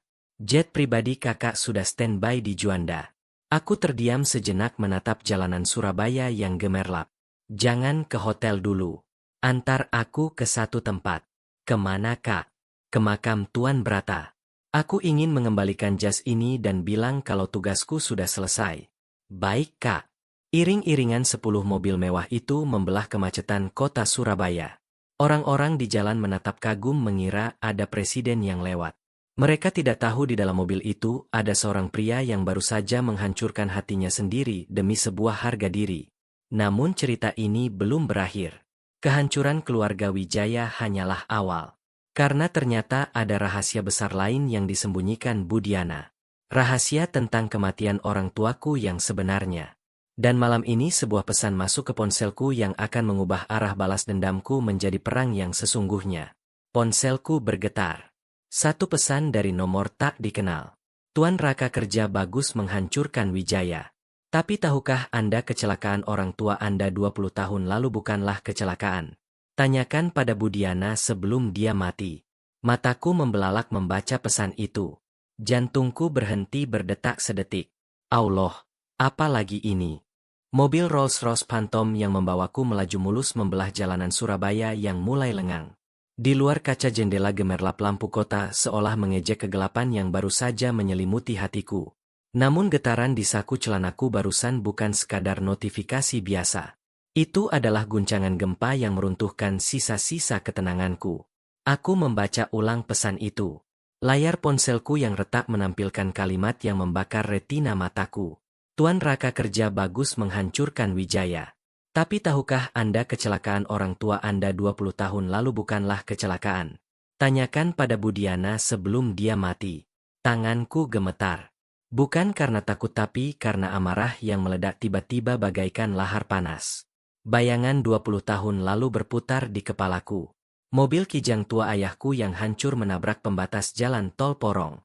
Api yang berkobar. Teriakan ibuku. Dan aku kecil yang terlempar keluar menatap nanar jasad orang tuaku yang hangus. Polisi bilang itu kecelakaan tunggal karena remblong. Aku mempercayainya selama ini. Aku hidup dengan keyakinan itu. Tapi pesan ini mengubah segalanya. Berhenti Marco. Suaraku terdengar rendah tapi tajam seperti silet. Marco yang sedang menyetir menoleh sedikit kaget. Maksud kakak? Kita berhenti di pinggir jalan. Putar balik. Kita kembali ke rumah neraka itu. Sekarang. Kak tapi, bukankah urusan kita sudah selesai? Budiana sudah hancur. Kalau kita balik lagi polisi mungkin sudah di sana. Berbahaya kak. Lakukan Marco. Aku membentak keras. Nafasku memburu. Ada hal yang belum selesai. Ada nyawa yang harus dibayar dengan nyawa. Marco tidak bertanya lagi. Dia tahu nada suaraku. Dia tahu saat naga di dalam diriku sedang mengamuk tidak ada satupun yang bisa menghalangi. Dengan cekatan Marco memutar setir. Ban mobil memekik bergesekan dengan aspal membuat manuver tajam berbentuk huruf U dan melesat kembali ke arah Citraland. Sepanjang perjalanan aku meremas ponselku hingga buku jariku memutih. Siapa pengirim pesan ini? Kawan atau lawan? Dan jika benar Budiana terlibat kenapa dia? Apa hubungannya wanita sosialita gila harta itu dengan orang tuaku yang hanya pedagang kain sederhana di Pasar Turi? 5 menit kemudian mobil kami kembali memasuki gerbang rumah mewah keluarga Wijaya. Pemandangannya sudah berubah drastis. Jika tadi rumah ini penuh cahaya dan tawa palsu kini rumah ini tampak seperti kapal pecah yang baru saja dihantam badai. Pintu gerbang terbuka lebar tanpa penjaga. Mobil-mobil tamu sudah hilang tak bersisa. Yang tertinggal hanyalah sampah tisu gelas plastik dan dekorasi bunga mahal yang terinjak-injak di halaman. Lampu ruang tamu masih menyala terang benderang menyoroti kekosongan yang mencekam. Aku melompat keluar dari mobil bahkan sebelum Marco sempat memarkirkannya dengan benar. Aku berlari menerobos pintu depan. Brak! Aku menendang pintu kayu jati itu hingga terbuka lebar. Pemandangan di dalam membuat darahku mendidih. Para pelayan sedang sibuk menjarah barang-barang berharga. Ada yang membawa vas bunga, ada yang mengambil lukisan bahkan ada yang berebut karpet Persia. Mereka tahu majikan mereka sudah bangkrut dan tidak akan bisa membayar gaji, jadi mereka mengambil apa saja sebagai ganti rugi. Hei berhenti! Teriakan Marco di belakangku membuat para pelayan itu lari tunggang langgang ketakutan menjatuhkan barang jarahan mereka dan kabur lewat pintu belakang. Aku tidak peduli pada mereka. Mataku mencari sosok wanita iblis itu. Di tengah ruang tamu di atas lantai yang masih kotor oleh noda sirup dan pecahan kaca yang tadi kubersihkan Budiana duduk bersandar pada kaki sofa. Tatapannya kosong menatap langit-langit. Rambut sanggulnya yang tadi rapi kini acak-acakan seperti orang gila. Gaun mahalnya robek di bagian lengan. Di sampingnya Pak Wijaya duduk memeluk lutut bergumam tidak jelas seperti anak kecil yang kehilangan mainan.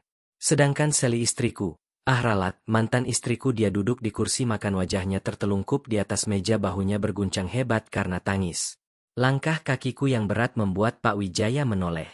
Matanya membelalak melihatku kembali. Ada kilatan harapan di sana. Raka. Raka kamu kembali nak. Papa tahu kamu tidak tega. Papa tahu kamu masih sayang sama kami. Tolong nak usir orang-orang jahat tadi. Aku mengabaikan Pak Wijaya. Aku berjalan lurus menuju Budiana. Bayangan tubuhku menutupi cahaya lampu yang menerpa wajahnya. Budiana perlahan menurunkan pandangannya menatapku. Dia tidak terlihat takut lagi. Dia terlihat hancur. Namun saat dia melihat mataku yang menyala-nyala, ada senyum miring yang terbit di bibirnya yang bengkak. Mau apa lagi kau sampah? Belum puas melihat aku jadi gembel. Mau meludahi aku? Silakan. Sudah tidak ada gunanya. Aku berjongkok di depannya. Mencengkram dagunya dengan kasar memaksa dia menatap mataku. Katakan padaku Budiana. Apa yang terjadi 20 tahun lalu di jalan tol Porong? Senyum di wajah Budiana menghilang seketika. Matanya membesar. Pupil matanya mengecil. Tubuhnya menegang kaku di tanganku. Reaksi tubuhnya menjawab segalanya tanpa perlu kata-kata. Pesan itu benar. Dia tahu sesuatu. Dari mana? Dari mana kau tahu? Suaranya tercekat hampir tak terdengar. Jadi benar kau terlibat. Aku berteriak di depan wajahnya. Marco di belakangku bersiaga, tangannya memegang pistol di balik jas mengantisipasi bahaya. Sally yang mendengar teriakanku mengangkat kepalanya. Wajahnya sembab, matanya bengkak. Raka, ada apa ini? Apa maksudmu 20 tahun lalu? Diam, Sally. Ini urusan nyawa orang tuaku. Aku kembali menatap Budiana. Cengkramanku di dagunya semakin kuat. Jawab aku. Kau apakan mobil orang tuaku? Ayahku cuma pedagang kain kecil. Ibuku cuma ibu rumah tangga. Kenapa? Kenapa mereka harus mati? Budiana tiba-tiba tertawa. Tawa yang kering dan serak. Pedagang kain kecil katamu. Hahaha. Dasar bodoh. Ayahmu itu pemilik hak paten teknologi tekstil yang sedang direbutkan oleh konsorsium besar saat itu. Dia menolak menjualnya. Dia keras kepala. Sama sepertimu. Nafasku tercekat. Ayahku. Hak paten. Aku tidak pernah tahu soal ini. Jadi, kau yang membunuh mereka demi hak paten itu. Budiana menggeleng lemah, air mata mulai menetes dari sudut matanya, tapi bibirnya tetap menyunggingkan senyum iblis. Aku tidak membunuh mereka. Aku tidak punya nyali membunuh orang, Raka. Aku cuma disuruh seseorang. Orang itu memberiku uang 1 koper penuh.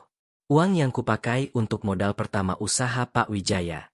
Uang yang membuat kami kaya raya seperti sekarang. Tugas aku gampang. Aku cuma perlu menyelinap ke garasi rumahmu malam itu dan memotong sedikit, hanya sedikit selang minyak rem mobil ayahmu. Pengakuan itu keluar begitu saja. Meluncur mulus dari mulut wanita di depanku seolah dia sedang menceritakan resep masakan. Duniaku runtuh untuk kedua kalinya malam ini. Wanita ini, ibu mertuaku sendiri. Orang yang selama ini menghinaku miskin ternyata membangun kekayaannya di atas darah orang tuaku. Uang yang dia pakai untuk membesarkan Sally, uang yang dia pakai untuk membeli gaun-gaun mewahnya, adalah uang hasil bayaran nyawa ayah dan ibuku. Bajingan. Buk.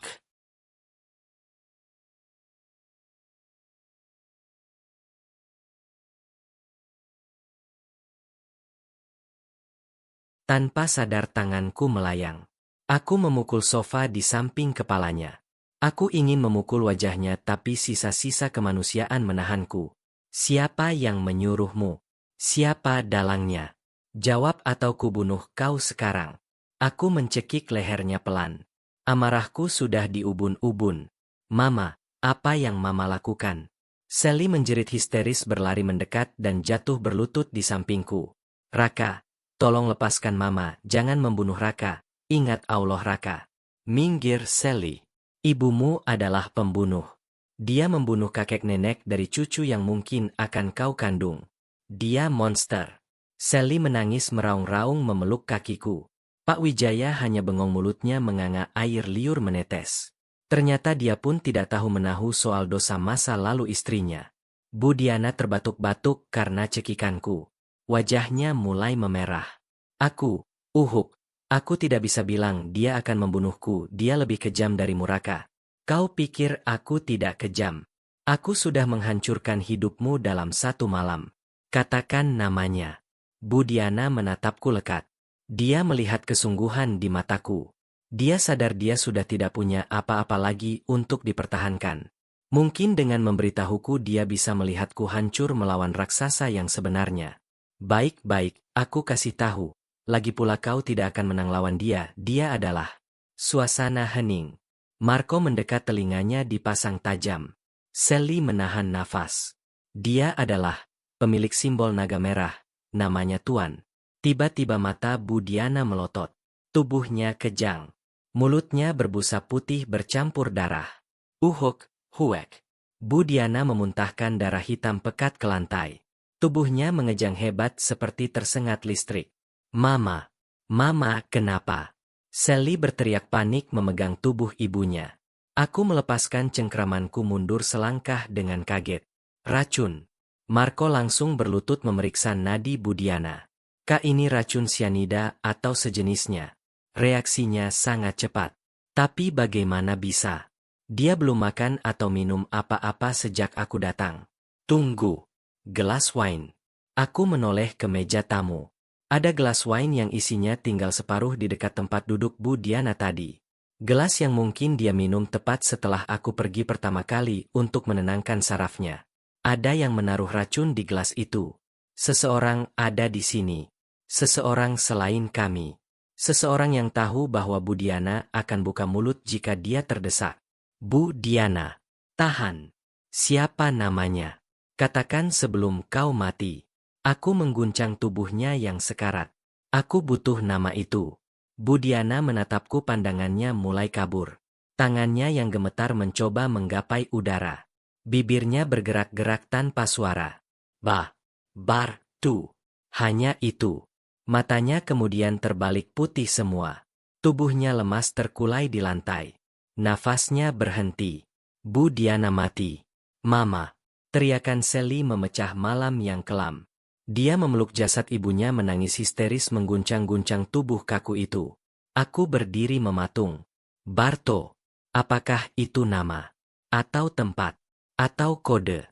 Kak, kita harus pergi. Sekarang. Marco menarik lenganku kasar. Pembunuhnya pasti masih mengawasi kita.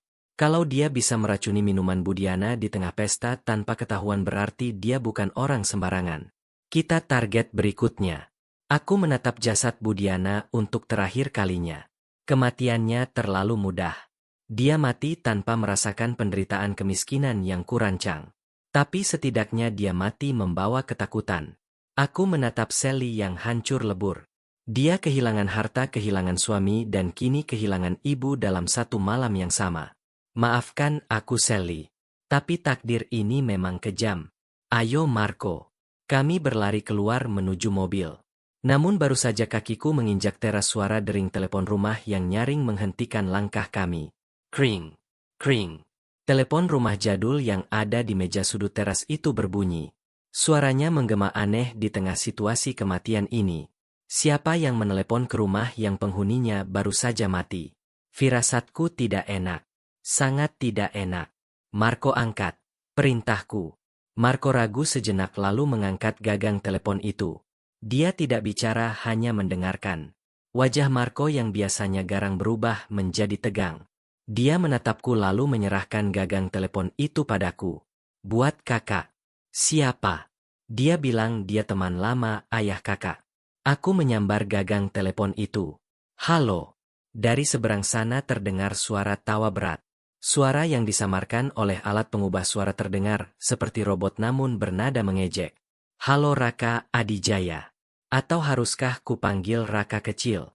Sayang sekali Diana mati terlalu cepat ya. Padahal aku ingin dia melihat putra kebanggaannya hancur dulu. Siapa kau bajingan? Apa kau yang meracuni dia?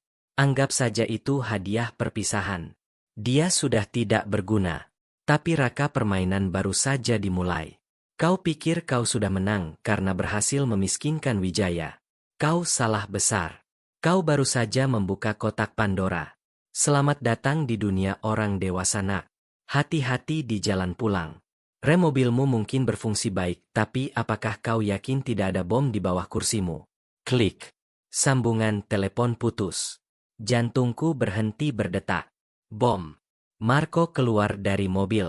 Lari. Aku berteriak sekencang-kencangnya sambil melompat menjauh dari Rolls-Royce kami. Marco yang masih berdiri di dekat pintu mobil bengong sejenak, tapi insting petarungnya membuatnya langsung melompat berguling menjauh. 1 detik kemudian. Duar. Ledakan dahsyat terjadi. Mobil Rolls-Royce Phantom seharga puluhan miliar itu meledak hebat di halaman rumah Wijaya.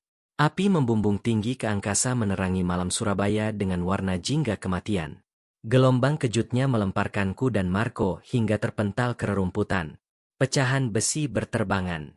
Kaca jendela rumah Wijaya pecah berantakan. Sally di dalam rumah menjerit lagi.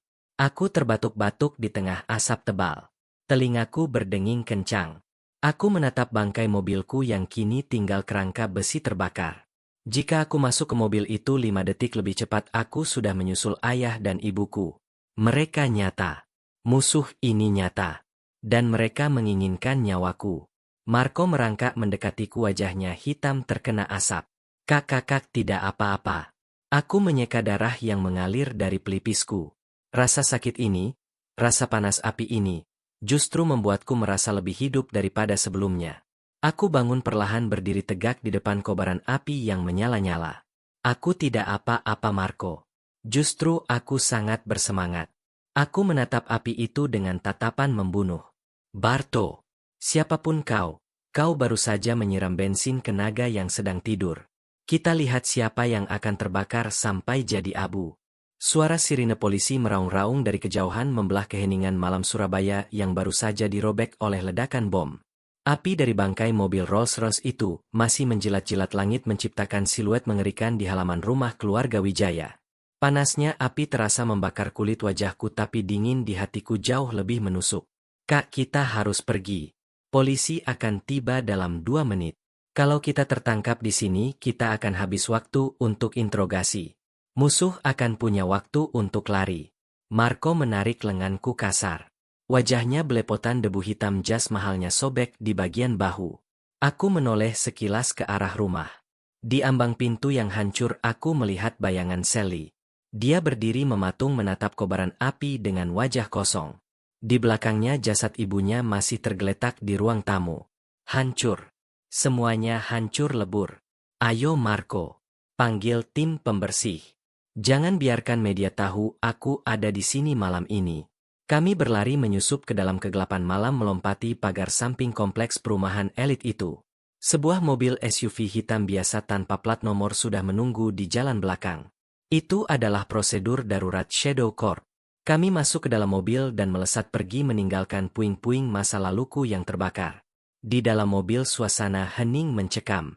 Aku memejamkan mata, mengatur nafas. Adrenalin masih memompa kencang di nadiku. Percobaan pembunuhan. Bom mobil. Racun sianida. Ini bukan lagi soal bisnis. Ini perang. Dan musuhku kali ini bukan orang sembarangan. Dia tahu siapa aku. Dia tahu masa laluku. Dan dia tertawa saat mendengar aku hampir mati. Barto. Nama itu terus berdengung di kepalaku seperti lalat yang mengganggu. Siapa Barto? Nama itu terasa asing namun juga akrab. Seolah-olah aku pernah mendengarnya di masa kecilku yang samar-samar. Marco bawa kita ke cafe house di daerah Ampel. Jangan ke hotel. Hotel terlalu terbuka. Aku butuh tempat tenang untuk berpikir. Siap, Kak. Mobil kami membelah jalanan menuju kawasan Surabaya Utara. Kawasan tua yang padat dan penuh lorong-lorong sempit. Tempat yang sempurna untuk bersembunyi. Sesampainya di sana, sebuah rumah tua bergaya kolonial dengan cat yang mengelupas menyambut kami. Dari luar terlihat seperti rumah kosong berhantu. Tapi di dalamnya terdapat peralatan canggih yang terhubung langsung dengan satelit Shadow Corp. Aku duduk di kursi kayu tua membuka laptopku yang selamat. Jari-jariku menari cepat di atas keyboard mengakses database intelijen global milikku. Cari nama Barto. Hubungkan dengan data kematian orang tuaku tahun 2001. Hubungkan dengan Budiana dan Pak Wijaya. Saring semua data kriminal di Jawa Timur. Layar laptop berkedip-kedip memproses jutaan data dalam hitungan detik. Marco berdiri di belakangku sambil membersihkan luka gores di lengannya dengan alkohol. Kak, ada ribuan orang bernama Barto. Kita butuh spesifikasi, ujar Marco. Aku tahu. Tapi Budiana menyebutnya dengan ketakutan. Dia bilang pemilik simbol naga merah. Tiba-tiba ponselku bergetar. Bukan ponsel satelitku tapi ponsel butut lamaku. Ponsel yang hanya diketahui nomornya oleh satu orang. Sally. Aku menatap layar ponsel itu. Nama istriku masih tertera di sana. Hatiku berdesir nyeri. Untuk apa dia menelepon? Memaki-makiku. Atau menyalahkanku atas kematian ibunya. Aku hendak mematikan panggilan itu tapi jariku terhenti. Firasatku berkata lain. Aku menekan tombol hijau dan menempelkan ponsel ke telinga. Apa lagi Sally? Suara di seberang sana terdengar gemetar dan serak basah oleh air mata. Suara angin menderu-deru sepertinya dia masih di luar rumah. Raka, tolong jangan matikan aku. Aku tidak minta kamu kembali. Aku tahu aku tidak pantas. Tapi aku menemukan sesuatu. Apa maksudmu? Tadi, setelah polisi datang mengevakuasi jenazah Mama, aku membuka brankas rahasia di kamar Mama. Aku cari surat-surat berharga untuk diselamatkan. Tapi aku menemukan sebuah album foto tua yang disembunyikan di bagian paling bawah. Ada foto kamu, Raka. Mataku menyipit. Foto aku. Foto apa? Foto kamu waktu bayi. Kamu digendong sama orang tua kamu. Dan di samping mereka, ada Mama, Papa dan satu orang laki-laki lain. Mereka terlihat akrab sekali. Di belakang foto itu ada tulisan tangan Mama. Tulisannya, Perjanjian Darah dengan Bartolomeus, 1998. Bartolomeus. Jadi Barto adalah Bartolomeus. Kirim foto itu sekarang, Sally. Sudah aku kirim lewat WhatsApp. Ponselku berdenting. Sebuah gambar masuk. Aku segera membukanya. Gambar itu buram karena difoto dengan tangan gemetar di tempat gelap, tapi wajah-wajah di dalamnya terlihat jelas. Darahku tersirap. Jantungku seakan berhenti berdetak. Aku mengenali pria itu. Laki-laki yang berdiri di samping ayahku merangkul bahu ayahku dengan akrab. Dia tersenyum lebar tapi matanya dingin seperti ular. Om Barto. Ingatanku langsung terlempar ke masa lalu. Om Barto adalah sahabat ayahku. Dia sering datang ke rumah membawakanku mainan mobil-mobilan. Dia yang selalu bilang Raka kalau sudah besar harus jadi jagoannya. Dia menghilang tepat sehari setelah ayah dan ibuku meninggal. Aku pikir dia juga mati atau pindah kota. Ternyata dia adalah dalangnya. Sahabat ayahku sendiri. Orang yang paling dipercaya ayahku. Bajingan. Raka, pria di foto itu. Dia punya tato naga merah di lehernya. Sama seperti tato yang pernah aku lihat sekilas di punggungmu waktu kamu tidur. Ucap Sally lirih. Tanganku mengepal hingga ponsel di tanganku retak. Terima kasih, Sally. Kamu baru saja menyelamatkan nyawaku. Jaga dirimu. Pergi dari rumah itu. Bawa papa kamu ke tempat aman. Musuh ini tidak akan berhenti sampai semua saksi mati. Raka, hati-hati. Aku mencintaimu. Aku memutus sambungan. Tidak ada waktu untuk romansa. Marco, lihat ini. Aku memperlihatkan foto itu pada Marco. Mata Marco terbelalak. Ini si hantu pelabuhan Kak. Bartolomeus Suroso. Bos mafia penyelundup senjata yang dikabarkan mati ditembak marinir 5 tahun lalu. Ternyata dia memalsukan kematiannya. Dan sekarang dia bermain di balik layar. Pantas saja dia tahu pergerakanku. Dia mengenal ayahku. Dia tahu asal-usulku. Cari lokasi dia sekarang. Lacak semua aset atas nama Bartolomeus atau perusahaan cangkangnya. Fokus di area pelabuhan. Mafia seperti dia tidak bisa jauh-jauh dari laut. Marco mengetik cepat di laptopnya. 5 menit kemudian dia tersenyum dingin. Dapat, Kak. Ada lonjakan sinyal komunikasi terenkripsi dari sebuah gudang tua di zona 3 pelabuhan Tanjung Perak. Gudang itu terdaftar atas nama perusahaan ekspor-impor fiktif yang sahamnya dimiliki oleh perusahaan cangkang di Panama. Dan tebak siapa direkturnya? Diana Wijaya. Sialan. Jadi selama ini Bu Diana mencuci uang haram Barto lewat perusahaan suaminya. Itu sebabnya mereka kaya mendadak. Siapkan senjata, Marco. Kita berburu naga malam ini. Setengah jam kemudian kami sudah berada di dalam sebuah mobil van hitam melaju menuju pelabuhan Tanjung Perak. Di dalam mobil aku mengganti pakaianku. Kemeja putihku kulepas ganti dengan rompi anti peluru dan jaket taktis hitam. Di pinggangku kini terselip 2 pistol Glock 19 dengan peredam suara. Malam ini Raka si pembantu sudah mati sepenuhnya. Yang ada hanyalah Raka sang pemimpin Shadow Corp. Pelabuhan Tanjung Perak di malam hari adalah labirin kontainer raksasa yang sunyi dan mematikan. Angin laut berhembus kencang membawa bau garam dan oli. Kami memarkir mobil jauh dari lokasi dan bergerak jalan kaki menyusup di antara tumpukan peti kemas. Itu gudangnya, Kak. Gudang nomor 13. Marco menunjuk sebuah bangunan hanggar tua yang dinding sengnya sudah berkarat. Dari luar terlihat gelap gulita tapi aku bisa melihat ada 2 orang penjaga berdiri di depan pintu kecil sambil merokok. Mereka membawa senapan serbu AK-47 yang disembunyikan di balik jas hujan. Penjagaan ketat.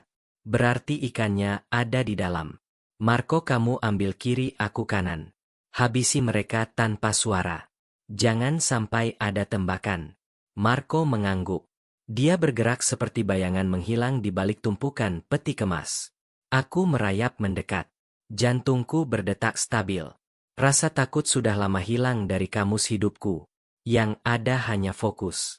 Saat penjaga di sisi kanan menoleh untuk membuang puntung rokok, aku melompat keluar dari kegelapan. Tanganku membekap mulutnya, pisau belatiku menancap tepat di celah lehernya. Dia mengejang sebentar lalu lemas. Aku membaringkan tubuhnya perlahan di tanah.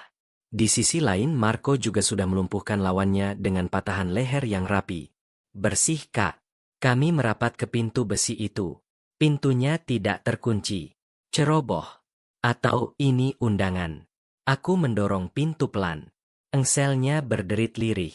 Di dalam gudang pemandangannya kontras dengan di luar. Bagian dalam gudang itu telah diubah menjadi kantor mewah yang modern. Dinding kaca kedap suara, lantai kayu jati, dan lampu-lampu gantung yang elegan. Di tengah ruangan duduk seorang pria tua di kursi kulit besar membelakangi kami menghadap ke sebuah layar monitor raksasa yang menampilkan rekaman CCTV area pelabuhan. Selamat datang keponakanku tersayang. Masuklah. Tidak perlu mengendap-endap seperti maling. Suara itu. Suara berat yang sama dengan di telepon tadi. Aku dan Marco keluar dari persembunyian menodongkan senjata ke arah kursi itu. Berbalik, Barto. Atau aku tembak tembus sandaran kursimu. Kursi itu berputar perlahan. Dan di sanalah dia. Bartolomeus. Wajahnya sudah jauh lebih tua dari di foto. Rambutnya memutih. Ada bekas luka bakar mengerikan di separuh wajahnya. Dia tersenyum-senyum yang membuat bulu kuduk merinding. Di tangannya dia memegang sebuah gelas kristal berisi whisky. Dia tidak terlihat takut melihat 2 moncong pistol mengarah ke kepalanya. Raka, Raka, kamu benar-benar mirip ayahmu. Keras kepala. Sok pahlawan. Dan bodoh. Kenapa kau membunuh mereka? Kau sahabat ayahku. Kau makan di meja makan kami. Kau menggendongku waktu bayi. Kenapa pengkhianat? Barto tertawa terkekeh lalu menyesap minumannya. Sahabat, ayahmu itu naif, Raka. Kami menemukan tambang emas. Teknologi tekstil itu revolusi. Aku menawarkannya kerjasama untuk menjualnya ke kartel asing. Kami bisa kaya raya 7 turunan. Tapi ayahmu menolak dengan alasan nasionalisme sampah.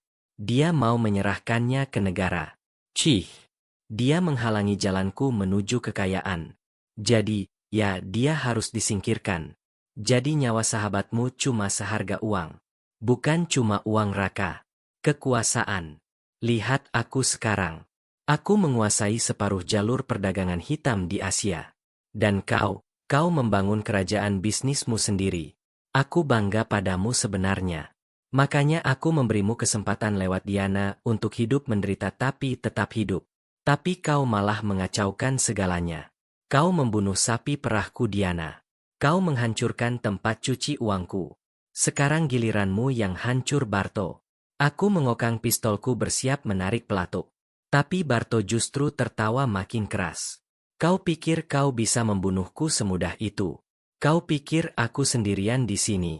Lihat sekelilingmu, nak. Tiba-tiba lampu sorot dari langit-langit gudang menyala terang benderang menyilaukan mata kami. Dari balik bayangan tumpukan kardus di sekeliling kami muncul puluhan orang bersenjata lengkap. Titik-titik merah laser dari senapan penembak jitu kini menghiasi dadaku dan dada Marco. Kami terkepung. Jumlah mereka setidaknya 30 orang. Jatuhkan senjata atau kalian jadi saringan. Perintah Barto santai. Marco bergeser mendekat padaku, punggung kami saling bersentuhan. Kak, kita kalah jumlah. Tenang, Marco. Jangan panik. Aku menurunkan pistolku perlahan. Tapi mataku tetap menatap tajam ke arah Barto. Kau curang, Barto. Ini bukan duel kobau, Raka. Ini bisnis. Barto berdiri berjalan mendekatiku. Dia berhenti 1 meter di depanku menatapku dengan tatapan merendahkan. Kau punya 2 pilihan, Raka. Mati di sini sekarang juga. Atau, kau bergabung denganku. Dengan Shadow Corp milikmu dan jaringan bawah tanah milikku, kita bisa menguasai dunia. Kita bisa jadi Tuhan. Aku meludah tepat di wajahnya. Aku lebih baik mati daripada bersalaman dengan pembunuh orang tuaku. Barto mengusap ludah di wajahnya dengan sapu tangan sutra. Wajahnya berubah dingin. Sayang sekali. Padahal aku ingin mempertemukanmu dengan seseorang. Seseorang yang kau kira sudah mati bersama orang tuamu di mobil itu. Jantungku berhenti lagi. Apa maksudnya? Bawa dia masuk. Salah satu pintu ruangan terbuka. Dua orang pengawal menyeret seseorang yang kepalanya ditutupi kain hitam. Orang itu didudukan di kursi di sebelah Barto. Siapa itu? Tanyaku parau. Barto membuka penutup kain hitam itu. Dan duniaku berhenti berputar untuk ketiga kalinya malam ini. Sosok di kursi itu adalah seorang wanita muda. Wajahnya cantik meski pucat dan penuh lebam. Matanya tertutup rapat seperti sedang tidur atau pingsan. Tapi aku mengenali wajah itu. Wajah yang ada di setiap mimpi buruk dan mimpi indahku. Wajah ibuku saat muda. Perkenalkan Raka. Ini adik kandungmu. Kirana. Yang kau kira ikut terbakar di dalam mobil ternyata dia terpental keluar dan aku selamatkan. Aku besarkan dia untuk menjadi pembunuh terbaikku. Adik. Aku punya adik.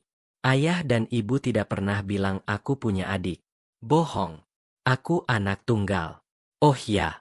Kau lupa ibumu sedang hamil tua saat kecelakaan itu. Bayi itu selamat Raka. Dan dia sangat membencimu. Karena aku memberitahunya bahwa kaulah penyebab kecelakaan itu. Barto menepuk pipi wanita itu. Kirana bangun sayang. Kakakmu ada di sini. Wanita itu membuka matanya. Matanya merah menyala. Tatapannya kosong dan penuh kebencian. Dia menatapku bukan sebagai kakak tapi sebagai target. Bunuh dia Kirana.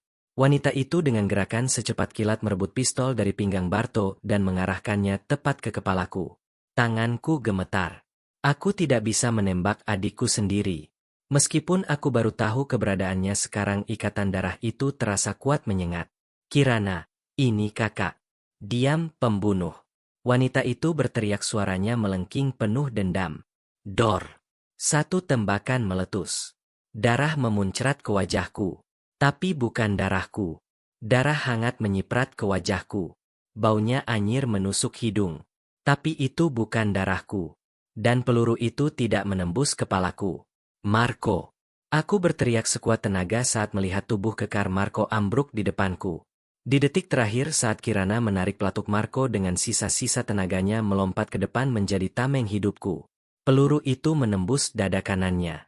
Darah segar mengucur deras membasahi kemeja putih yang sudah kotor itu. Marco jatuh terduduk, nafasnya tersengal hebat. Tapi tangan kanannya masih menggenggam pistol. Lari. Kak. Lari, bisik Marco sambil menahan sakit yang luar biasa. Barto tertawa terbahak-bahak melihat pemandangan itu. Tepuk tangannya menggema di gudang yang sunyi. Drama yang indah. Sungguh mengharukan. Seorang anjing mati demi tuannya. Kirana tembak lagi. Habisi mereka berdua. Jangan ragu. Kirana, tangan adikku itu gemetar. Matanya menatap Marco yang bersimbah darah lalu beralih menatapku. Ada kebingungan di mata merahnya. Seolah-olah ada memori yang terkunci rapat kini memaksa keluar. Cepat tembak bodoh. Barto berteriak tidak sabar. Momen keraguan-raguan itu adalah celah yang kubutuhkan. Dengar aku Kirana. Aku berteriak mengabaikan pistol yang masih mengarah ke wajahku. Tatap mataku. Tatap mata kakak. Kau lihat bekas luka di alis kiriku ini. Kau yang membuatnya waktu kita kecil. Kau melempar mainan mobil-mobilan ke wajahku karena aku merebut bonekamu. Apa Barto pernah menceritakan itu? Tidak kan? Karena dia bukan keluargamu.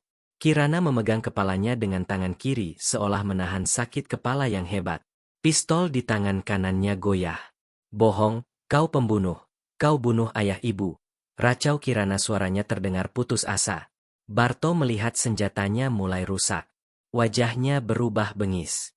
Dasar produk gagal. Kalau kau tidak mau membunuhnya biar aku yang bunuh kalian bertiga. Barto mengangkat senapan serbu yang disembunyikan di balik mejanya. Semua anak buahnya serentak mengokang senjata. Sekarang, aku berteriak memberi kode.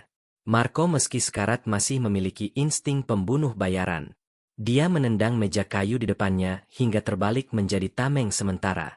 Aku menarik tubuh Marco berlindung di balik meja tepat saat hujan peluru memberondong kami.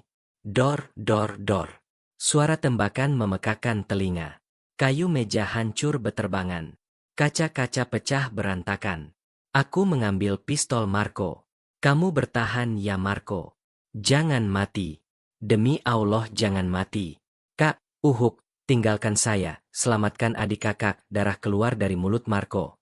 Aku mengangguk tegas. Aku mengintip sedikit lalu membalas tembakan. Dua anak buah Barto jatuh tersungkur. Keahlian menembakku belum tumpul. Aku harus mendekati Kirana. Dia berdiri mematung di tengah baku tembak bingung dan ketakutan. Barto sudah lari bersembunyi di balik peti kemas sambil terus menembaki kami. Aku berguling ke samping menghindari peluru lalu berlari zigzag menuju pilar beton di dekat Kirana. Kirana tunduk. Teriakanku membuat Kirana refleks menunduk. Sebuah peluru nyasar hampir mengenai kepalanya. Dia menatapku. Kali ini tidak ada kebencian. Hanya ada ketakutan seorang gadis kecil. Aku melompat menerjangnya memeluknya erat dan membawanya berguling ke balik tumpukan karung beras. Lepaskan. Kirana meronta mencoba memukulku. Aku tidak membalas pukulannya. Aku memeluknya semakin erat membiarkan dia memukul dada dan wajahku sepuasnya. Pukul kakak Kirana. Pukul sepuasmu kalau itu bisa menghapus dendammu. Kakak minta maaf. Kakak minta maaf tidak tahu kau masih hidup. Kakak minta maaf membiarkanmu tumbuh bersama iblis itu. Maafkan kakak dek. Air mataku tumpah membasahi rambutnya yang kusut. Mendengar isak tangisku merasakan pelukan hangat yang tulus pukulan Kirana perlahan melemah. Tubuhnya yang tegang mulai rileks. Dia mendongak menatap wajahku yang basah oleh air mata. Kak. Raka, bisiknya pelan. Suara aslinya kembali. Iya dek, ini kakak. Tiba-tiba sebuah bayangan besar muncul di atas kami. Barto. Dia berdiri di atas tumpukan karung moncong senapannya mengarah tepat ke kepala kami. Wajahnya hancur separuh karena luka bakar dan separuh lagi menyeringai setan. Reuni yang manis. Sayang harus berakhir di neraka. Selamat tinggal Raka. Selamat tinggal boneka bodoh. Aku memeluk Kirana melindungi kepalanya dengan tubuhku. Aku memejamkan mata pasrah. Maafkan aku Marco. Maafkan aku ayah ibu. Aku gagal. Dor. Satu tembakan meledak. Keras sekali. Tapi aku tidak merasakan sakit. Aku membuka mata. Barto masih berdiri di sana tapi matanya melotot. Senapannya jatuh dari tangannya. Dia memegang dadanya sendiri. Darah hitam mengalir dari sana. Dia terhuyung-huyung ke belakang lalu jatuh terguling dari atas tumpukan karung. Bruk. Aku menoleh ke arah asal tembakan. Di seberang sana Marco bersandar di tiang beton wajahnya pucat seperti mayat tapi tangannya masih lurus memegang pistol yang berasap. Tembakan jarak jauh yang sempurna tepat mengenai jantung Barto. Itu, untuk hinaan di ruang tamu, gumam Marco lalu matanya terpejam dan tangannya terkulai jatuh. Marco. Aku bangkit berlari menghampiri Marco. Kirana mengikutiku dari belakang. Suara sirine polisi semakin dekat. Pasukan Shadow Corp juga pasti sudah mengepung tempat ini. Anak buah Barto yang tersisa melihat bos mereka mati langsung melempar senjata dan menyerah. Aku memeriksa nadi Marco. Lemah. Sangat lemah. Tapi masih ada. Bertahanlah adikku. Bantuan datang. Malam itu pelabuhan Tanjung Perak menjadi saksi bisu berakhirnya sebuah dendam 2 dekade. Bartolomeo Suroso pengkhianat berdarah dingin itu mati di tangan orang yang dia anggap remeh. Dan aku Raka Adijaya mendapatkan kembali separuh jiwaku yang hilang. 1 bulan kemudian. Langit sore di pemakaman umum Ngagel Surabaya terlihat mendung. Angin sepoi-sepoi menggoyangkan daun Kamboja yang gugur di atas 2 gundukan tanah yang berdampingan. Makam ayah dan ibu. Aku berjongkok meletakkan sebuket bunga lili putih di atas nisan mereka. Assalamualaikum ya Bu. Maaf Raka baru datang lagi. Raka bawa seseorang. Aku menoleh ke belakang. Seorang gadis cantik dengan jilbab biru muda tersenyum malu-malu. Kirana. Wajahnya sudah bersih dari lebam. Tatapan matanya kini teduh meski masih menyisakan trauma yang dalam. Dia sedang dalam masa pemulihan psikologis didampingi psikiater terbaik yang bisa dibeli dengan uang. Kirana maju berlutut di sampingku dan mencium nisan itu sambil menangis pelan. Ayah. Ibu, ini Nana. Nana pulang. Aku merangkul bahunya membiarkan dia menumpahkan kerinduannya. 20 tahun dia dicuci otaknya untuk membenci orang tuanya sendiri. Hari ini adalah hari pertama dia bisa memanggil mereka dengan cinta. Di kejauhan sebuah kursi roda mendekat didorong oleh seorang perawat. Pria di kursi roda itu mengangkat tangannya melambai lemah. Marco. Dia selamat. Meski paru-parunya rusak sebelah dan dia harus pensiun dini dari dunia hitam, Marco tetaplah Marco. Dia tersenyum lebar, gigi putihnya berkilau. Oi Kak Raka. Jangan nangis terus. Malu sama kucing. Teriaknya dengan suara serak. Aku tertawa kecil sambil menyeka air mata. Kami berjalan menghampiri Marco. Bagaimana kondisi perusahaan? Tanya Marco sok sibuk. Aman. Shadow Corp sudah membersihkan sisa-sisa jaringan Barto. Aset-aset Budiana sudah disita negara, tapi aku membeli kembali rumah itu. Rencananya akan kurobohkan dan kubangun panti asuhan di sana. Biar tanah itu tidak lagi menyimpan memori kesombongan tapi menjadi ladang pahala. Bagus Kak. Lalu, bagaimana dengan mantan istri kakak? Si Nona Sally. Aku terdiam sejenak menatap awan yang berarak. Sally. Terakhir aku mendengar kabar dia tinggal di sebuah kontrakan kecil di pinggiran Sidoarjo. Dia bekerja sebagai admin di sebuah toko online. Pak Wijaya terkena stroke dan Sally merawatnya sendirian. Aku mengirimkan sejumlah uang pesangon lewat pengacara cukup untuk modal usaha kecil-kecilan. Tapi aku tidak pernah menemuinya lagi. Luka itu sudah sembuh Marco, tapi bekasnya masih ada. Biarlah dia menjalani takdirnya sendiri. Dia perlu belajar berdiri di atas kakinya sendiri tanpa bayang-bayang kemewahan palsu. Kak, lihat itu. Kirana menunjuk ke arah gerbang makam. Sebuah mobil mewah hitam berhenti. Bukan Rolls-Royce melainkan sebuah mobil sedan buatan Eropa yang elegan. Sopir membukakan pintu. Aku tersenyum. Sudah waktunya pulang. Kehidupan baruku menanti. Bukan sebagai pembantu yang diinjak-injak, bukan juga sebagai monster yang haus darah. Tapi sebagai raka manusia yang bersyukur. Dulu aku berpikir menjadi sultan itu artinya punya uang tak berseri, punya mobil mewah, dan dihormati semua orang. Dulu aku marah saat disuruh duduk di lantai saat harga diriku diinjak-injak. Tapi kejadian demi kejadian ini menamparku dengan keras. Apa gunanya harta triliunan jika kau tidak punya siapa-siapa untuk membaginya? Apa gunanya dihormati ribuan orang jika kau tidak punya satupun sahabat yang rela mati untukmu? Kekayaan sejati bukanlah angka nol di rekening bank. Kekayaan sejati adalah saat kau punya Marco yang setia, saat kau punya Kirana yang kembali ke pelukanmu, dan saat kau bisa tidur nyenyak di malam hari tanpa dihantui rasa bersalah. Aku mendorong kursi roda Marco. Kirana menggandeng lenganku. Ayo kita makan. Kakak lapar. Mau makan apa? Bebek sinjai atau rawon setan? Rawon Kak. Tapi jangan di restoran mahal ya. Di pinggir jalan saja. Biar terasa merakyat, celetuk Kirana. Aku tertawa lepas. Tawa yang benar-benar bahagia. Siap Tuan Putri. Apapun untukmu. Kami berjalan meninggalkan pemakaman itu. Meninggalkan masa lalu yang kelam. Dunia mungkin mengenalku sebagai sultan yang menyamar jadi gembel. Tapi bagiku gelar terindah bukanlah Sultan Raja Investasi atau CEO Global. Gelar terindahku adalah seorang kakak dan seorang sahabat. Dan satu hal yang pasti, aku tidak akan pernah lagi membiarkan siapapun menyuruhku duduk di lantai kecuali saat aku bersujud kepada Allah Sang Pemilik segala keagungan.